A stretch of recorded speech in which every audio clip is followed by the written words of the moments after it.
Hello learning junior. तो आज इस सीरीज के थ्रू एमएमएस चैंपियंस सीरीज के थ्रू आज हम आप लोगों को करवाएंगे ऐसे क्वेश्चन जो कि आपके जो यूपी का एग्जाम होने वाला है एमएमएस में 9 तारीख को, उसमें डेफिनेटली ये क्वेश्चन जरूर आएंगे। तो चलिए देखते हैं कि कौन कौन से क्वेश्चन है जो कि बहुत ही ज्यादा इंपॉर्टेंट है और जरूर के जरूर आपके एग्जाम में आएंगे। तो देखिए फर्स्ट क्वेश्चन बच्चों,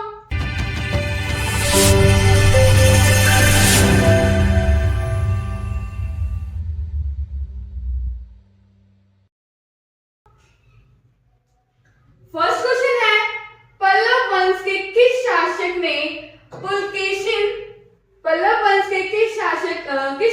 ने पुलकेशिन द्वितीय को हराया और कौन सी उपाधि धारण कर ली? वातापिकोण की जो है उपाधि उन्होंने धारण कर ली थी। तो जल्दी से इसके ऑप्शन देखिए कि क्या क्या ऑप्शन दे रखा है आपको। पहला है महेंद्र वर्मन ने इस उपाधि को धारण किया था, या ऑप्शन बी नरसिम्हा वर्मन ने, या ऑप्शन सी अपराजित वर्मन ने, या फिर यशो वर्मन ने। तो कौन से वंश की बात की गई है बच्चों? इसमें बात की गई है पल्लव वंश की। इसमें कौन से शासक थे जिन्होंने किसको हराया? पुलकेशिन द्वितीय को हराया और कौन सी उपाधि धारण कर ली? वातापिकोण की जो है उपाधि उन्होंने धारण कर ली। तो इसका आंसर होगा, इस शासक का नाम था नरसिम्हा वर्मन।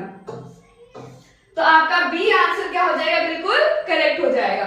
बच्चों ये सारे क्वेश्चन बहुत ज्यादा इंपॉर्टेंट है और अगर आपने प्रीवियस उसमें लेक्चर्स भी अपने अटेंड किए होंगे तो आपको पता चल गया होगा कि ये क्वेश्चंस भी कुछ जो है बहुत ही ज्यादा आप लोगों ने आपको जो देखने को मिला होगा, आप जो है इसका आंसर दे पा रहे होंगे। तो जल्दी से मुझे कमेंट भी कीजिए साथ साथ कि आपको इसका आंसर आता है कि नहीं आता है, मैं देखना चाहती हूँ। और आपको जो 9 तारीख का जो एग्जाम है, आई होप आप लोगों ने तैयारी अब तक जो है बेस्ट की होगी और इसका आंसर आप दे पा रहे होंगे। तो सेकेंड क्वेश्चन है बच्चों, राष्ट्रकूट वंश के किस शासक ने एलोरा में कैलाश मंदिर, कौन से मंदिर? कैलाश मंदिर को बनवाया? कौन से राजपूत के कौन से वंश ने, राजपूत वंश के किस शासक के द्वारा जो है किस मंदिर का निर्माण किया गया? कैलाश मंदिर का निर्माण किया गया। तो कृष्ण प्रथम थे वो, या राजध्रुव, या कृष्णा द्वितीय, या राजेंद्र प्रथम। तो बच्चों कैलाश मंदिर का जो निर्माण है वो कौन से शासक ने किया? तो उसका आंसर होगा कृष्ण प्रथम के द्वारा, यानी कृष्ण प्रथम जो है जिनके द्वारा जो है कैलाश मंदिर का निर्माण किया गया था। तो आपका ऑप्शन नंबर ए जिन बच्चों ने टाइप किया है उसका सही है। फिर नेक्स्ट है, किसने रामायण को तमिल में अनुवाद किया? रामायण को तमिल में अनुवाद किया किसके द्वारा? जो है रामायण वाली बुक जो है उसको किसमें अनुवाद किया? कौन से लैंग्वेज में? तमिल लैंग्वेज में अनुवादित किया। तो वो है वाल्मीकि, तुलसीदास, कंबन, या फिर आदि शंकराचार्य। तो तमिल लैंग्वेज में, तमिल भाषा में रामायण को जब अनुवाद किया गया तो किसके द्वारा किया गया? तो आपका ऑप्शन नंबर सी कंबन जो है बिल्कुल करेक्ट होगा। बिल्कुल घबराने की बात नहीं है बच्चों, जब आपका एग्जाम होगा ओमआर सीट आपको फिल करनी होती है, आपको टाइम दिया जाता है, सफिशिएंट टाइम होता है। अगर आप लोगों ने लेक्चर अटेंड किए हैं तो आप लोगों को क्वेश्चन जो है कहीं से बाहर से नहीं आएंगे, इन्हीं क्वेश्चंस में से आपको देखने को मिलेगा आपका क्वेश्चन पेपर। तो बिल्कुल डरने की बात नहीं है। अपने जो आपको जो लगेगा सही, फोर्थ जो 4 ऑप्शन होंगे उसमें से आप किसी में भी आप जो ओमआर शीट होगा उस पर आप क्या करेंगे? फिलअप करेंगे। चलो नेक्स्ट देखते हैं। नेक्स्ट है पाल वंश का मूल स्थान। जो पाल वंश है उसका मूल स्थान क्या है? ऑप्शन है आपका ए कन्नौज, ऑप्शन बी है जोधपुर, या ऑप्शन सी ग्वालियर, या ऑप्शन डी बंगाल। तो जो पाल वंश है उसका मूल स्थान यानी कि कहां से वो बिलोंग करते हैं? तो बच्चों वो बिलोंग करते हैं ऑप्शन नंबर डी यानी कि बंगाल। जिन जिन बच्चों ने बंगाल ऑप्शन बताया है, ऑप्शन नंबर डी बताया है, और उनका सही है। साथ साथ बच्चों आप जो है कमेंट करिए, अपना आंसर देखिए कि आपका कितना आंसर इतने में से सही हो पा रहा है, मैचअप हो पा रहा है। ओके, तो चलो नेक्स्ट देखते हैं। नेक्स्ट है संविधान प्रारूप समिति के अध्यक्ष थे। जो समिति जब संविधान सभा बनाई जा रही थी उस टाइम पे, जब ड्राफ्ट की जा रही थी संविधान को, तो उस टाइम पे जो है अध्यक्ष किसको बनाया गया था? प्रारूप समिति के अध्यक्ष पूछा है इसमें। राजेंद्र प्रसाद, डॉक्टर भीमराव अंबेडकर, या फिर डॉक्टर हरि सिंह कौर, या पंडित जवाहरलाल नेहरू। अगर बच्चों आप कंफ्यूज नहीं होना है, अगर आपका आता है ड्राफ्टिंग कमेटी में किसको जो है अध्यक्ष बनाया गया था, तो कौन होंगे आपके डॉक्टर भीमराव अंबेडकर, जिसे हम बाबा साहेब भी कहते हैं। तो ऑप्शन 40 यानी कि आपका जो क्वेश्चन है संविधान प्रारूप समिति के अध्यक्ष कौन थे, तो आएगा डॉक्टर भीमराव अंबेडकर। चलो नेक्स्ट देखो कि राज्यसभा के सदस्य के लिए न्यूनतम आयु, जो राज्यसभा है अपर हाउस है, उसमें उसकी जब हमें क्या बनना है, उसका सदस्य बनना है, मेंबर बनना है, तो उसकी आयु कितनी होनी चाहिए, है ना। कौन सी आयु पे हम क्या कर सकते हैं कि मेंबर बन सकते हैं, 35 वर्ष, 30 वर्ष, 25 वर्ष या 40 वर्ष। तो बच्चों राज्यसभा ने अपर हाउस में जब हमें मेंबर की हमें बनना होता है, तो उसके लिए हमारी लिमिट कितनी होनी चाहिए, एज लिमिट कितनी होनी चाहिए, आपकी कितने वर्ष होने चाहिए। तो बच्चों आप लोग जो है कितने पे टिक लगाओगे, ऑप्शन नंबर बी यानी कि 30 वर्ष जो है इसका सही आंसर है। तो ऑप्शन नंबर बी क्या हो जाएगा बच्चों, बिल्कुल सही हो जाएगा। फिर है भारत के लोकसभा में कुल कितने सदस्यों की संख्या है। नंबर ऑफ सीट पूछा है लोकसभा में। लोकसभा क्या है बच्चों, ये आपका लोअर हाउस है ना, जिसे हम हाउस ऑफ पीपल भी बोलते हैं। तो इसमें क्या होगा, 250 है, 230 है, 545 है या फिर 552 है। तो लोकसभा में कुल सदस्यों की संख्या पूछी गई है, तो इसका आंसर आपका ऑप्शन नंबर सी हो जाएगा, यानी कि 545 क्या है लोकसभा में, यानी कि आपका जो लोकसभा है उसमें कितनी सीट्स होती हैं, 545 होती हैं। अगर आपको राज्यसभा आता है तो आप क्या लिख दोगे, 245। नेक्स्ट देखो, राज्यसभा के प्रदेश सभापति कौन होते हैं। प्रदेश सभापति कौन है, प्रधानमंत्री, राष्ट्रपति, उपराष्ट्रपति या मुख्यमंत्री। क्या पूछा है, x official chairman of Rajya Sabha. तो कौन होते हैं प्रदेश सभापति बच्चों राज्यसभा के। जल्दी से मुझे कमेंट भी कीजिए कि आपका आंसर क्या है, आपको क्या लग रहा है चारों में से, प्रधानमंत्री है, राष्ट्रपति है, उपराष्ट्रपति है या मुख्यमंत्री है। तो बच्चों इसका सही आंसर हो जाएगा आपका ऑप्शन सी, उपराष्ट्रपति। यानी कि राज्यसभा के प्रदेश सभापति कौन होते हैं, उपराष्ट्रपति होते हैं।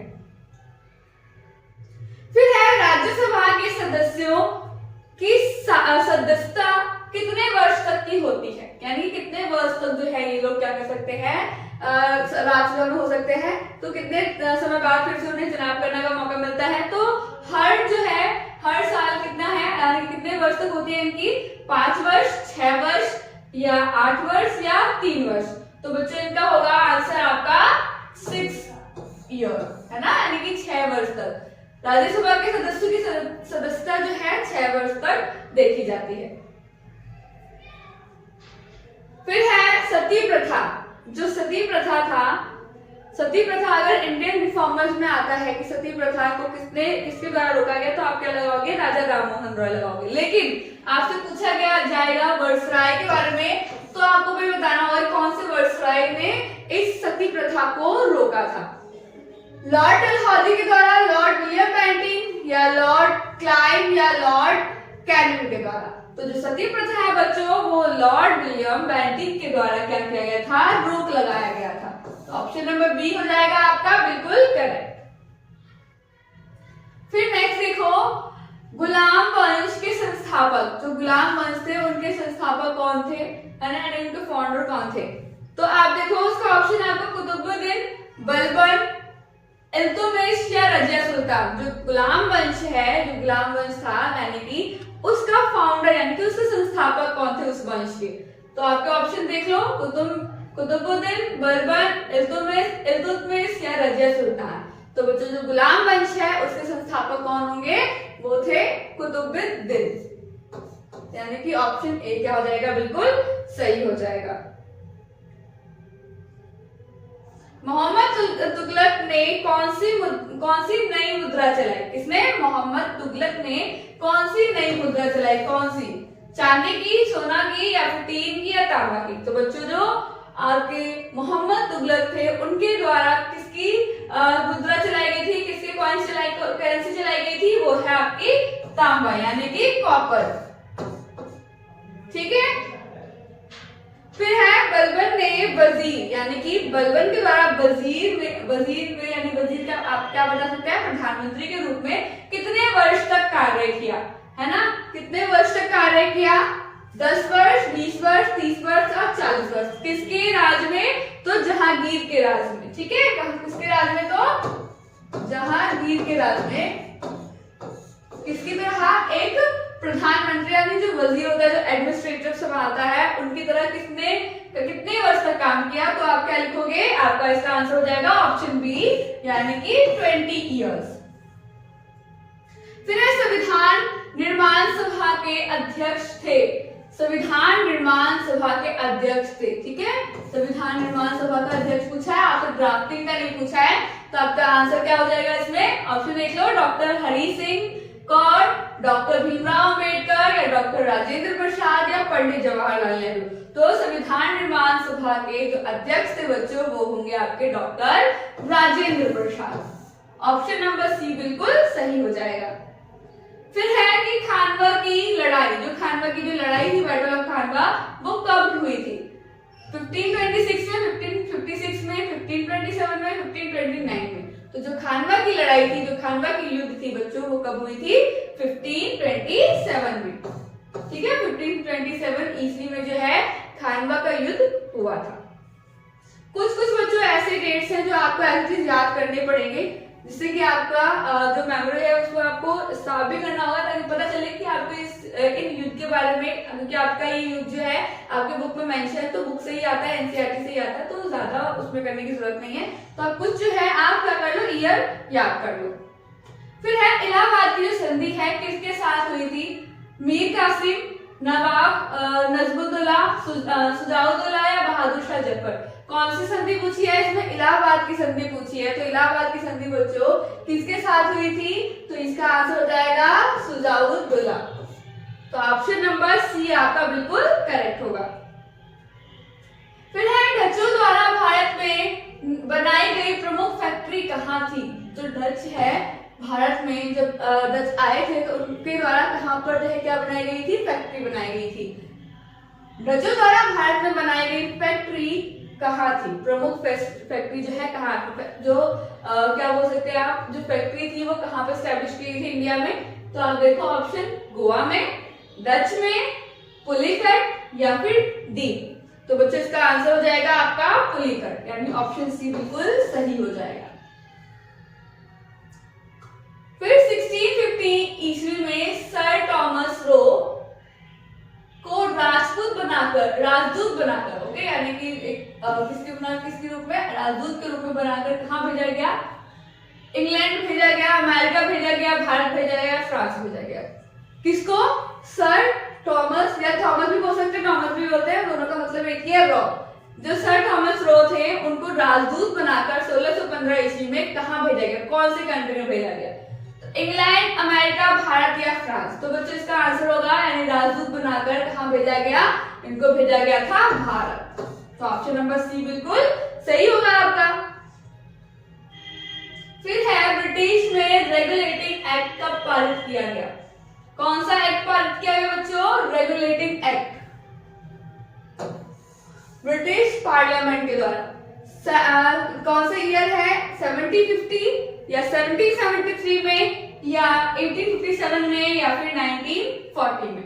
तो बच्चों जो रेगुलेटिंग एक्ट है ब्रिटिश संसद के द्वारा, वो पारित किया गया था 1773 ईस्वी में। तो आपका क्या हो जाएगा? ऑप्शन नंबर बी क्या हो जाएगा? बिल्कुल सही है। जिन बच्चों ने ऑप्शन नंबर बी यानी कि ऑप्शन नंबर बी यानी 1773 बताया है, उन लोगों का जो सोचने का तरीका है और जो आंसर है वो बिल्कुल सही है। जिन बच्चों का आंसर अगर गलत भी आ रहा है तो भी क्या करो, अगर आप यहाँ पे आपको आंसर तो बताया जा रहा है, साथ के साथ आप उसको लर्न करते चलो। फिर है एशियाटिक सोसाइटी ऑफ बंगाल की स्थापना कब हुई? किसकी स्थापना? एशियाटिक जो आपका सोसाइटी है उस एशियाटिक सोसाइटी ऑफ बंगाल की स्थापना जो है कब की गई थी? 1901 में, 1801 या 1790 या फिर 1784। तो बच्चों क्या पूछा है? एशियाटिक सोसाइटी ऑफ बंगाल पूछा है। तो इसकी स्थापना अगर आप लोगों को याद होगी तो कब की गई थी? 1804 में, सॉरी आपका 1784 में। तो यानी कि ऑप्शन नंबर डी बिल्कुल सही हो जाएगा। जिन जिन बच्चों ने 1784 यानी ऑप्शन डी लगाया है उन सबका बिल्कुल करेक्ट है। फिर है निम्न में से कौन सिंधु घाटी सभ्यता, ओके, जो इंडस वैली जो आपका है उसमें सबसे पुराना बंदरगाह यानी सबसे पुराना पोर्ट कौन सा है? लोथल, ताम लिप्ति या भटौज या फिर कालीकट।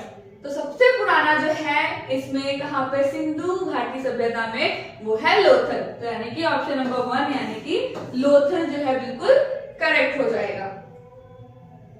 फिर है बुद्ध को महापरिनिर्वाण कहाँ प्राप्त हुआ था? महापरिनिर्वाण जो है कहाँ उन्हें प्राप्त किया था? राजगृह, बोध गया, कुशीनारा या वैशाली। तो बच्चों कहाँ पर किया गया था? जो ये महापरिनिर्वाण जो है बुद्ध के द्वारा कहाँ पर प्राप्त किया गया था? तो इसका आंसर क्या हो जाएगा आपका? ऑप्शन नंबर 3 यानी कि कुशीनारा। तो आपका ऑप्शन नंबर 3 क्या हो जाएगा? बिल्कुल करेक्ट हो जाएगा। जिन जिन बच्चों ने ऑप्शन नंबर 3 डाला है, कुशीनारा डाला है, यानी कि इसका आंसर बिल्कुल करेक्ट है। नेक्स्ट देखिए प्राचीनतम स्मृति। प्राचीनतम यानी सबसे पुरानी जो स्मृति है वो कौन सी है?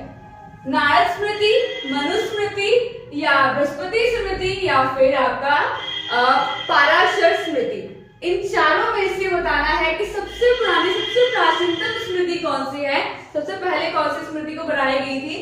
नारद स्मृति, मनुस्मृति, बृहस्पति स्मृति या फिर पाराशर स्मृति।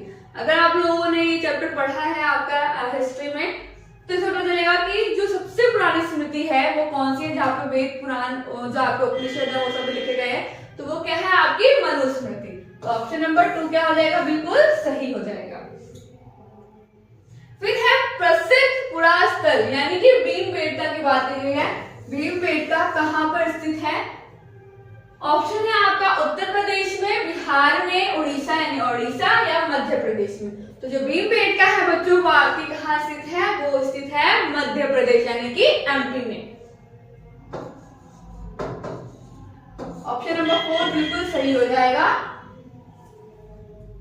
फिर है किस मुगल सम्राट की मृत्यु सीढ़ी से गिरने पर हुई? कौन सा ऐसा मुगल सम्राट था जिनकी मृत्यु कैसे हुई? सीढ़ियों से गिरने के कारण हुई।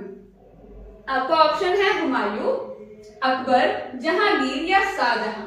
तो बच्चों ऐसे कौन से मुगल सम्राट थे जिनकी मृत्यु सीढ़ी से गिरने से हुई? तो आपका ऑप्शन नंबर 1 यानी कि हुमायूं जो थे ऐसे शासक थे जिनकी मृत्यु कैसे हुई? सीढ़ियों से गिरने के कारण हुई। यानी ऑप्शन नंबर 1 क्या हो जाएगा? बिल्कुल सही हो जाएगा। फिर है जो हल्दी घाटी की जो युद्ध थी बच्चों, हल्दी घाटी का जो युद्ध था किनके बीच लड़ा गया था? ऐसे कौन थे जिनके साथ जो है हल्दी घाटी का युद्ध हुआ था?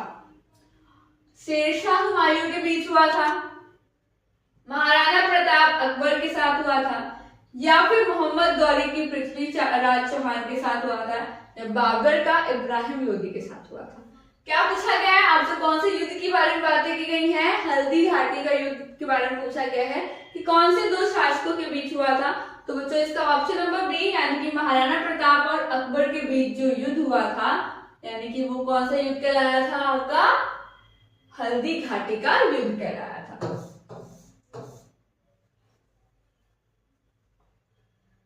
फिर है गलत जोड़ा बताना है कि ऐसा कौन सा है, ऐसे कौन सा शासक है जिनने ये किलाओं का निर्माण नहीं किया है। तो जो गलत जोड़ा है यानी जो अनमैच्ड है उसे हमें अलग करना है, ऑड वन अलग करना है। कुतुब मीनार जो है कुतुबुद्दीन ऐबक ने बनाया था। तो आप बताइए मुझे बनाया था। अलाई दरवाजा अलाउद्दीन खिलजी ने बनाया था।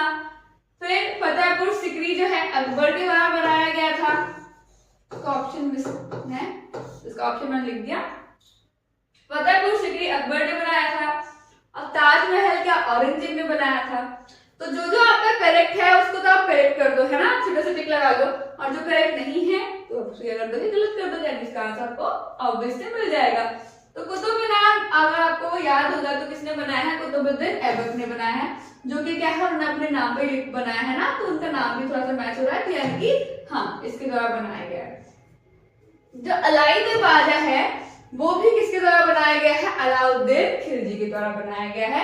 तो ये आपका बिल्कुल सही हो जाएगा। फिर फतेहपुर सिकरी, अगर आपको याद है तो अकबर ने एक शहर का निर्माण किया था, एक टाउन का निर्माण किया था, जिसे हम क्या बोलते हैं? फतेहपुर सिकरी बोलते हैं। तो ये क्या है? बिल्कुल सही है। क्या ताजमहल औरंगजेब ने बनाया था? तो बिल्कुल गलत। किसने बनाया था? शाहजहां ने बनाया था, ये तो सबको पता होगा।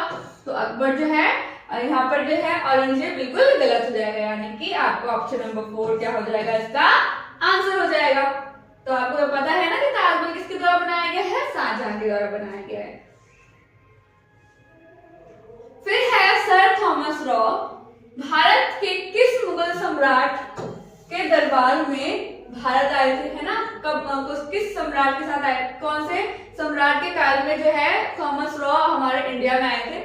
तो अकबर, शाहजहां या जहांगीर या हुमायूं? अगर इससे पहले वाला स्लाइड अगर आप लोगों ने देखा है, अगर याद होगा तो पता चल जाएगा कि कौन से सम्राट के काल में आए थे, कौन से सम्राट के दरबार में आए थे। तो इसका क्या हो जाएगा आंसर? ऑप्शन नंबर 3, यानी कि जहांगीर के टाइम जो है कौन आए थे? सर थॉमस रॉ आए थे इंडिया। फिर देखो नेक्स्ट, निम्नलिखित में से कौन दिल्ली सल्तनत से संबंधित नहीं था? कौन जो है दिल्ली सल्तनत से संबंधित नहीं था? ऐसा कौन सा वंश जो है आपका ऑप्शन में है? गुलाम वंश, खिलजी वंश, मुगल वंश या तुगलक वंश? कौन सी की बात की गई है? दिल्ली सल्तनत की बात की गई है। तो ऐसा कौन सा वंश था इनमें से जो किससे संबंधित नहीं था? दिल्ली सल्तनत से संबंधित नहीं था। तो इसका ऑप्शन क्या हो जाएगा? आपका करेक्ट आंसर होगा बिल्कुल, यानी कि मुगल वंश। फिर देखिए, 1784 में बंगाल एशियाटिक सोसाइटी है की स्थापना किसने की थी? किसके द्वारा की गई थी? सर विलियम जोन्स ने की थी, या मैक्स मूलर ने की थी, या सुरेंद्रनाथ बनर्जी ने, या लॉर्ड विलियम बेंटिक ने? तो जो बंगाल में एशियाटिक सोसाइटी की स्थापना की गई थी 1784 में, देखो इससे पहले वाला क्वेश्चन क्या था, इससे रिलेटेड आया था, है ना? इसमें क्या पूछा था कब की गई थी? तो आप तो 1784, लेकिन इसमें क्वेश्चन क्या दिया है 1784 में, इसने साथ के साथ पूरा डेट भी बताया कि इतने में हुआ था, लेकिन किसके टाइम किया गया था, किसने किया था, वो उन्होंने पूछ लिया। तो क्या होगा? सर विलियम जोन्स ने किसकी स्थापना की थी? 1784 में बंगाल एशियाटिक सोसाइटी की स्थापना की थी। तो आपका आंसर क्या है? Sir Williams Jones. फिर है 1942 में भारत में कौन सा मिशन आया था? 1942 में भारत में कौन सा मिशन लाया गया था? Cabinet mission, Cripps mission, Simon mission या बेबल मिशन? तो बच्चों 1942 में जो मिशन आया था उसका नाम था क्रिप्स मिशन, यानी ऑप्शन नंबर 2 बिल्कुल सही होगा आपका। फिर है गांधी जी द्वारा किसको अपना राजनीतिक ग्रुप बनाया गया? गांधी जी के द्वारा किसको अपना राजनीतिक ग्रुप बनाया गया? राजनीतिक ग्रुप बनाया गया वीजी तिलक, एमजी रनाडे या फिर सीआर दास या जीके गोखले? तो बच्चों किसको बनाया गया था गांधी जी द्वारा? किसको अपना राजनीतिक ग्रुप माना गया? तो वो थे आपके जीके गोखले, यानी ऑप्शन नंबर 4 आपका बिल्कुल सही होगा। जिन जिन बच्चों ने ऑप्शन नंबर 4 लिखा है बिल्कुल करेक्ट है, वेरी गुड। चलो नेक्स्ट देखो, 1857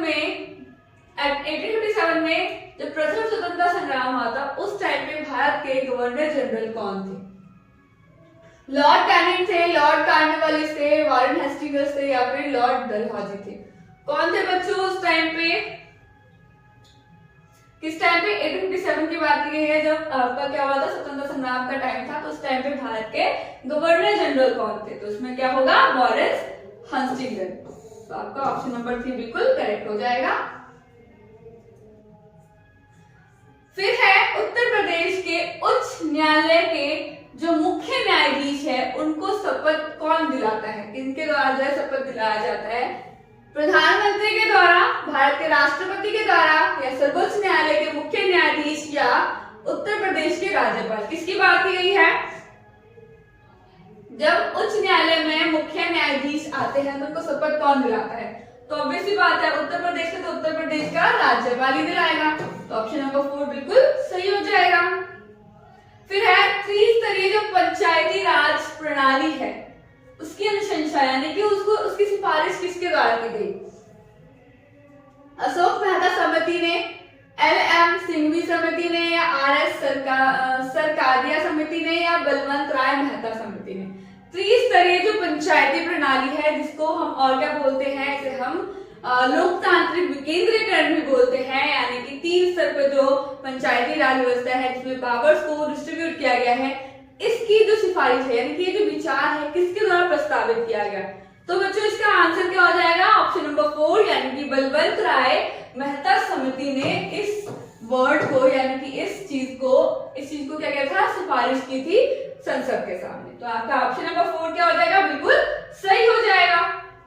चलिए नेक्स्ट देखते हैं, भारतीय संविधान है, कौन सा भाग राज्य के नीति निर्देशक तत्वों से संबंधित है, यानी कि भारतीय संविधान में ऐसा कौन सा भाग है जहां पर राज्य के नीति निर्देशक तत्वों को लिखा गया है, स्थान दिया गया है। भाग 1, भाग 1, भाग 2, भाग 6 या भाग 4। तो भारत के में जो संविधान है उसमें जो राज्य के नीति निर्देशक तत्व हैं उसे जो है भाग 4 में रखा गया है, यानी कि आपका ऑप्शन नंबर 4 जो है बिल्कुल सही होगा, यानी कि भाग 4 में जो है हमारे भारत के राज्य के नीति निर्देशक तत्वों को रखा गया, लिखा है इसमें। फिर है इनमें से जो कौन है भारत का प्रथम राज्यपाल था, इनमें से कौन जो थे वो भारत के प्रथम राज्यपाल थे, उनका नाम क्या था, विजय लक्ष्मी पंडित, एस.एन. सिन्हा, सरोजिनी नायडू या इंदिरा गांधी। तो उत्तर प्रदेश के जो प्रथम कौन थे राज्यपाल थे, वो थे सरोजिनी नायडू। ऑप्शन नंबर 3 क्या हो जाएगा, आपका सही हो जाएगा। फिर है अंतरराष्ट्रीय न्यायालय कहाँ अवस्थित है, जो अंतरराष्ट्रीय स्तर पर जो न्यायालय है वो कहाँ स्थित है, हेग, न्यूयॉर्क, जेनेवा या पेरिस। तो बच्चे ये क्वेश्चन तो मैंने बहुत बार करवा रखा है, ये क्वेश्चन तो सभी बच्चों को आता होगा, आई होप कि आता हो। तो जल्दी से मुझे सर कमेंट कीजिए कि इसका आंसर क्या होगा, कि जो अंतरराष्ट्रीय स्तर पर जो न्यायालय है वो कहाँ स्थित है। आपका ऑप्शन है हेग, फिर न्यूयॉर्क या जेनेवा या फिर पेरिस। तो इसका आंसर क्या हो जाएगा बच्चों, आपका हेग, यानी कि ऑप्शन नंबर 1 बिल्कुल सही होगा। फिर है पंचायती राज का सैद्धांतिक अर्थ यानी आधार क्या है, मतलब क्या है पंचायती राज का। तो सैद्धांतिक रूप में देखें, सिद्धांत के रूप में देखो तो इसका अर्थ क्या है, प्रत्यक्ष जनतंत्र या लोकतांत्रिक विकेंद्रीकरण या लोकतांत्रिक केंद्रीयकरण या प्रशासनिक विकेंद्रीकरण। तो बच्चों पंचायती राज का सैद्धांतिक अर्थ यानी आधार है लोकतांत्रिक विकेंद्रीकरण। ऑप्शन नंबर 2 बिल्कुल सही हो जाएगा आपका। फिर है जब राष्ट्रपति होते हैं उनका निर्वाचन कितने वर्ष पर होता है, कितने वर्ष के लिए होता है, 4 वर्ष के लिए होता है, 5 वर्ष के लिए होता है या 6 वर्ष या 2 वर्ष। तो बच्चों कितने वर्ष के लिए होता है राष्ट्रपति का निर्वाचन, वो होता है 5 वर्ष के लिए। लोकसभा का भी अगर आप देखें तो उसमें कितने वर्ष तक होता है, 5 वर्ष, लेकिन राज्यसभा का आप देखते तो कितने वर्ष होता है, 6 वर्ष। क्योंकि हर साल उसमें क्या होता है, 1/3 2/3 जो लोग होते हैं, सदस्य होते हैं, वो हमेशा निर्वाचित होते रहते हैं। तो इसमें क्या हो जाएगा, आपका राष्ट्रपति का जो निर्वाचन है कितने वर्ष के लिए होता है 5 वर्ष के लिए, यानी ऑप्शन नंबर 2 आपका बिल्कुल सही हो जाएगा। फिर है भारतीय संविधान में कितनी अनुसूचियां हैं, कितनी अनुसूचियों को भारतीय संविधान में स्थान दिया गया है, 7, 8 या 10 या 12। तो बच्चों टोटल नंबर ऑफ जो अनुसूची है आपकी कॉन्स्टिट्यूशन में वो है, उसकी संख्या है 12, यानी ऑप्शन नंबर 4 बिल्कुल सही हो जाएगा। सर्वोच्च न्यायालय में न्यायाधीशों की सेवानिवृत्ति की उम्र है, सर्वोच्च न्यायालय में जो न्यायाधीश है वो कितने वर्ष तक काम कर सकते हैं, उसके बाद उन लोगों का क्या होता है, सेवानिवृत्ति होती है। तो कितनी उम्र होती है उनकी, 58 वर्ष, 60 वर्ष, 65 इयर्स, 62 इयर्स। तो सेवानिवृत्त का जो न्यायाधीशों में उम्र बताई गई है वो है आपकी 65 वर्ष। ओके, यानी कि 65 वर्ष में जो है उनका सेवानिवृत्ति होती है, यानी कि रिटायरमेंट होती है। फिर है विश्व में कितने महाद्वीप है, जैसे कि आप लोगों ने अगर पहले भी वीडियो देखी होगी, लेक्चर देखा होगा, तो मैंने उसमें बताया है कि आपको महाद्वीप, महासागर, आपकी स्टेट है ना, आपकी यूनियन टेरिटरीज यानी केंद्र प्रशासित प्रदेश जो है उन सबको आपको लर्न करके रखना है, नंबर कितने हैं उसको बता कर रखना है, क्योंकि ये क्वेश्चन जो है बहुत ही जनरल पूछा जाता है और हमेशा पूछा जाता है। 5 है, 9, 7 या 6। तो कितने महाद्वीप है बच्चों, अगर आपको याद है तो आपके जो वर्ल्ड में कितने महाद्वीप हैं, महाद्वीप यानी कि कॉन्टिनेंट को पूछा गया है, यानी कितने महाद्वीप बच्चों आपके, बिल्कुल महाद्वीप जो है आपके कितने हैं, 7 है। आपसे, यानी ओशन पूछा होता। महासागर कितने हैं? वो है आपके 5। ओके, लेकिन आपसे क्या पूछा है? महाद्वीप पूछा गया, तो आप क्या लिखोगे? 7। फिर है विश्व की जनसंख्या में भारत का कौन सा स्थान है? अगर जनसंख्या के स्थान पर देखें तो भारत जो है कौन से नंबर पे आता है पूरे वर्ल्ड में? तीसरा, 7वां, दूसरा है, उपरोक्त में से कोई नहीं। तो दूसरे नंबर पे कौन, भारत जो है कौन से नंबर पे आता है? वो आता है दूसरे नंबर पे, यानी ऑप्शन नंबर 3 बिल्कुल आपका सही हो जाएगा। फिर है नीलगिरी पर्वत, यानी तमिलनाडु में जो पर्वत है नीलगिरी पर्वत, उसमें सबसे ऊंची जो श्रेणी शिखर है वो कौन सी है? ये आपको पता होना चाहिए। पर्वत जो आपकी कहाँ है स्थित? तमिलनाडु। तो बताइए इसमें सबसे ऊंची जो शिखर है उसको हम क्या बोलते हैं? कंचनजंगा, डोइडा वेडा, या फिर गुरु शिखर, या पारसनाथ। तो तमिलनाडु में जो आपकी नीलगिरी पर्वत है उसकी सबसे ऊंची जो शिखर है उसे हम बोलते हैं डोइडा वेडा। तो ऑप्शन नंबर 2 बिल्कुल करेक्ट होगा। फिर है जब जनगणना की गई थी, सर्वे किया गया था 2011 में, उसके अनुसार उत्तर प्रदेश में लिंगानुपात कितना है? लिंगानुपात यानी कि मेल और फीमेल में जो अनुपात रेशियो निकलता है वो कितना है? 9:10, यानी कि 910 या 911 या 912 या 914। तो 2011 के अनुसार जो लिंगानुपात है उत्तर प्रदेश में, तो वो है आपका 912, यानी ऑप्शन नंबर 3 जो है बिल्कुल सही हो जाएगा। फिर है भारत गणना अनुसंधान संस्थान जो बनाया गया है IISR, वो कहाँ स्थित है? वाराणसी, कानपुर, नई दिल्ली या लखनऊ? तो क्या है? IISR जो है वो आपकी कहाँ स्थित है? वो स्थित है लखनऊ में। ऑप्शन नंबर 4 बिल्कुल करेक्ट हो जाएगा आपका। फिर नेक्स्ट देखो कि निम्नलिखित में से गंगा नदी के सहायक नदी कौन सी है? जो गंगा नदी है उनकी सहायक नदी कौन सी है? यमुना नदी, नर्मदा नदी, दामोदर नदी, या फिर ताप्ती नदी? तो जो गंगा नदी है उनकी सहायक नदी कौन सी है बच्चों? वो है यमुना नदी। ऑप्शन नंबर 1 आपका बिल्कुल सही हो जाएगा। जिन जिन बच्चों ने 1 लिखा है अब बिल्कुल सही है। फिर है रात और दिन कहाँ बराबर होते हैं? किस टाइम किस चीज पर जब रोशनी पड़ती है, यानी सूर्य की किरणें पहुंचती है, उस कारण जो है जो दिन और रात होते हैं वो बिल्कुल इक्वल होते हैं। तो किस चीज पे होती है बच्चों? प्राइम मेरिडियन पर, ध्रुवों पर, या विषुवत रेखा पर, या अंटार्कटिका पर? तो जो इक्वेटर होती है उस पर अगर जो सूर्य की रोशनी जब आती है तो क्या होता है? दिन और रात बिल्कुल इक्वल हो जाता है, यानी कि विषुवत रेखा पर जब आती है तो वो दिन और रात को इक्वल करती है। तो आपका ऑप्शन नंबर 3 बिल्कुल करेक्ट हो जाएगा। जो हरिकेन है वो क्या है? जो हरिकेन वर्ड है उसका हम किस लिए यूज करते हैं? तो अगर हम इंग्लैंड पर जो वर्ड में बात करें, यूएसए में जब हम हरिकेन बोलते हैं तो उसका मतलब क्या होता है हिंदी में? हमारे यहाँ पर समुद्री धारा होता है, नदी होता है, मिट्टी होता है, चक्रवात। तो हमारे यहाँ पे उस वर्ड को बोलते हैं चक्रवात। चक्रवात को हम क्या बोलते हैं? हरिकेन। ठीक है, तो आपका ऑप्शन नंबर 4 बिल्कुल सही हो जाएगा। चलो नेक्स्ट है बच्चों आपका कि सांची का स्तूप कहाँ स्थित है? तो जो सांची का स्तूप है बच्चों वो कहाँ पर स्थित है? गया, लुम्बिनी, सारनाथ या भोपाल? तो सांची का स्तूप बच्चों कहाँ पर स्थित है आपका? सांची का जो स्तूप है वो आपका स्थित है सारनाथ में या भोपाल में, सॉरी, यानी कि जो सांची का स्तूप है वो कहाँ स्थित है? भोपाल। जिनने भी भोपाल लगाया है बिल्कुल सही है, तो मिस्टेक हो गया था सारनाथ का, लेकिन जो सांची का स्तूप है वो कहाँ पर है? भोपाल में है। फिर है सम्राट अशोक ने किस धर्म को अपनाया था? ऐसा कौन सा धर्म है जो सम्राट अशोक के द्वारा अपनाया गया था? उन्होंने अपने शासनकाल में उसका बहुत प्रमोशन किया था, यानी बहुत लोगों को उसके बारे में जानकारी दी थी। तो कौन सा धर्म है? बौद्ध धर्म है, हिंदू है, जैन है या शैव है? तो बच्चों कौन सा धर्म है? वो है बौद्ध धर्म। यानी कि जो सम्राट अशोक है उन्होंने कौन से धर्म को अपनाया था? वो है बौद्ध धर्म। गौतम बुद्ध से वो बहुत ज्यादा इन्फ्लुएंस थे। फिर है अधोलिखित यानी नीचे लिखे गए किसने बाजार नियंत्रण प्रथा को लागू किया था? बलबल, अलाउद्दीन खिलजी, मोहम्मद बिन तुगलक या फिर जलाउद्दीन खिलजी?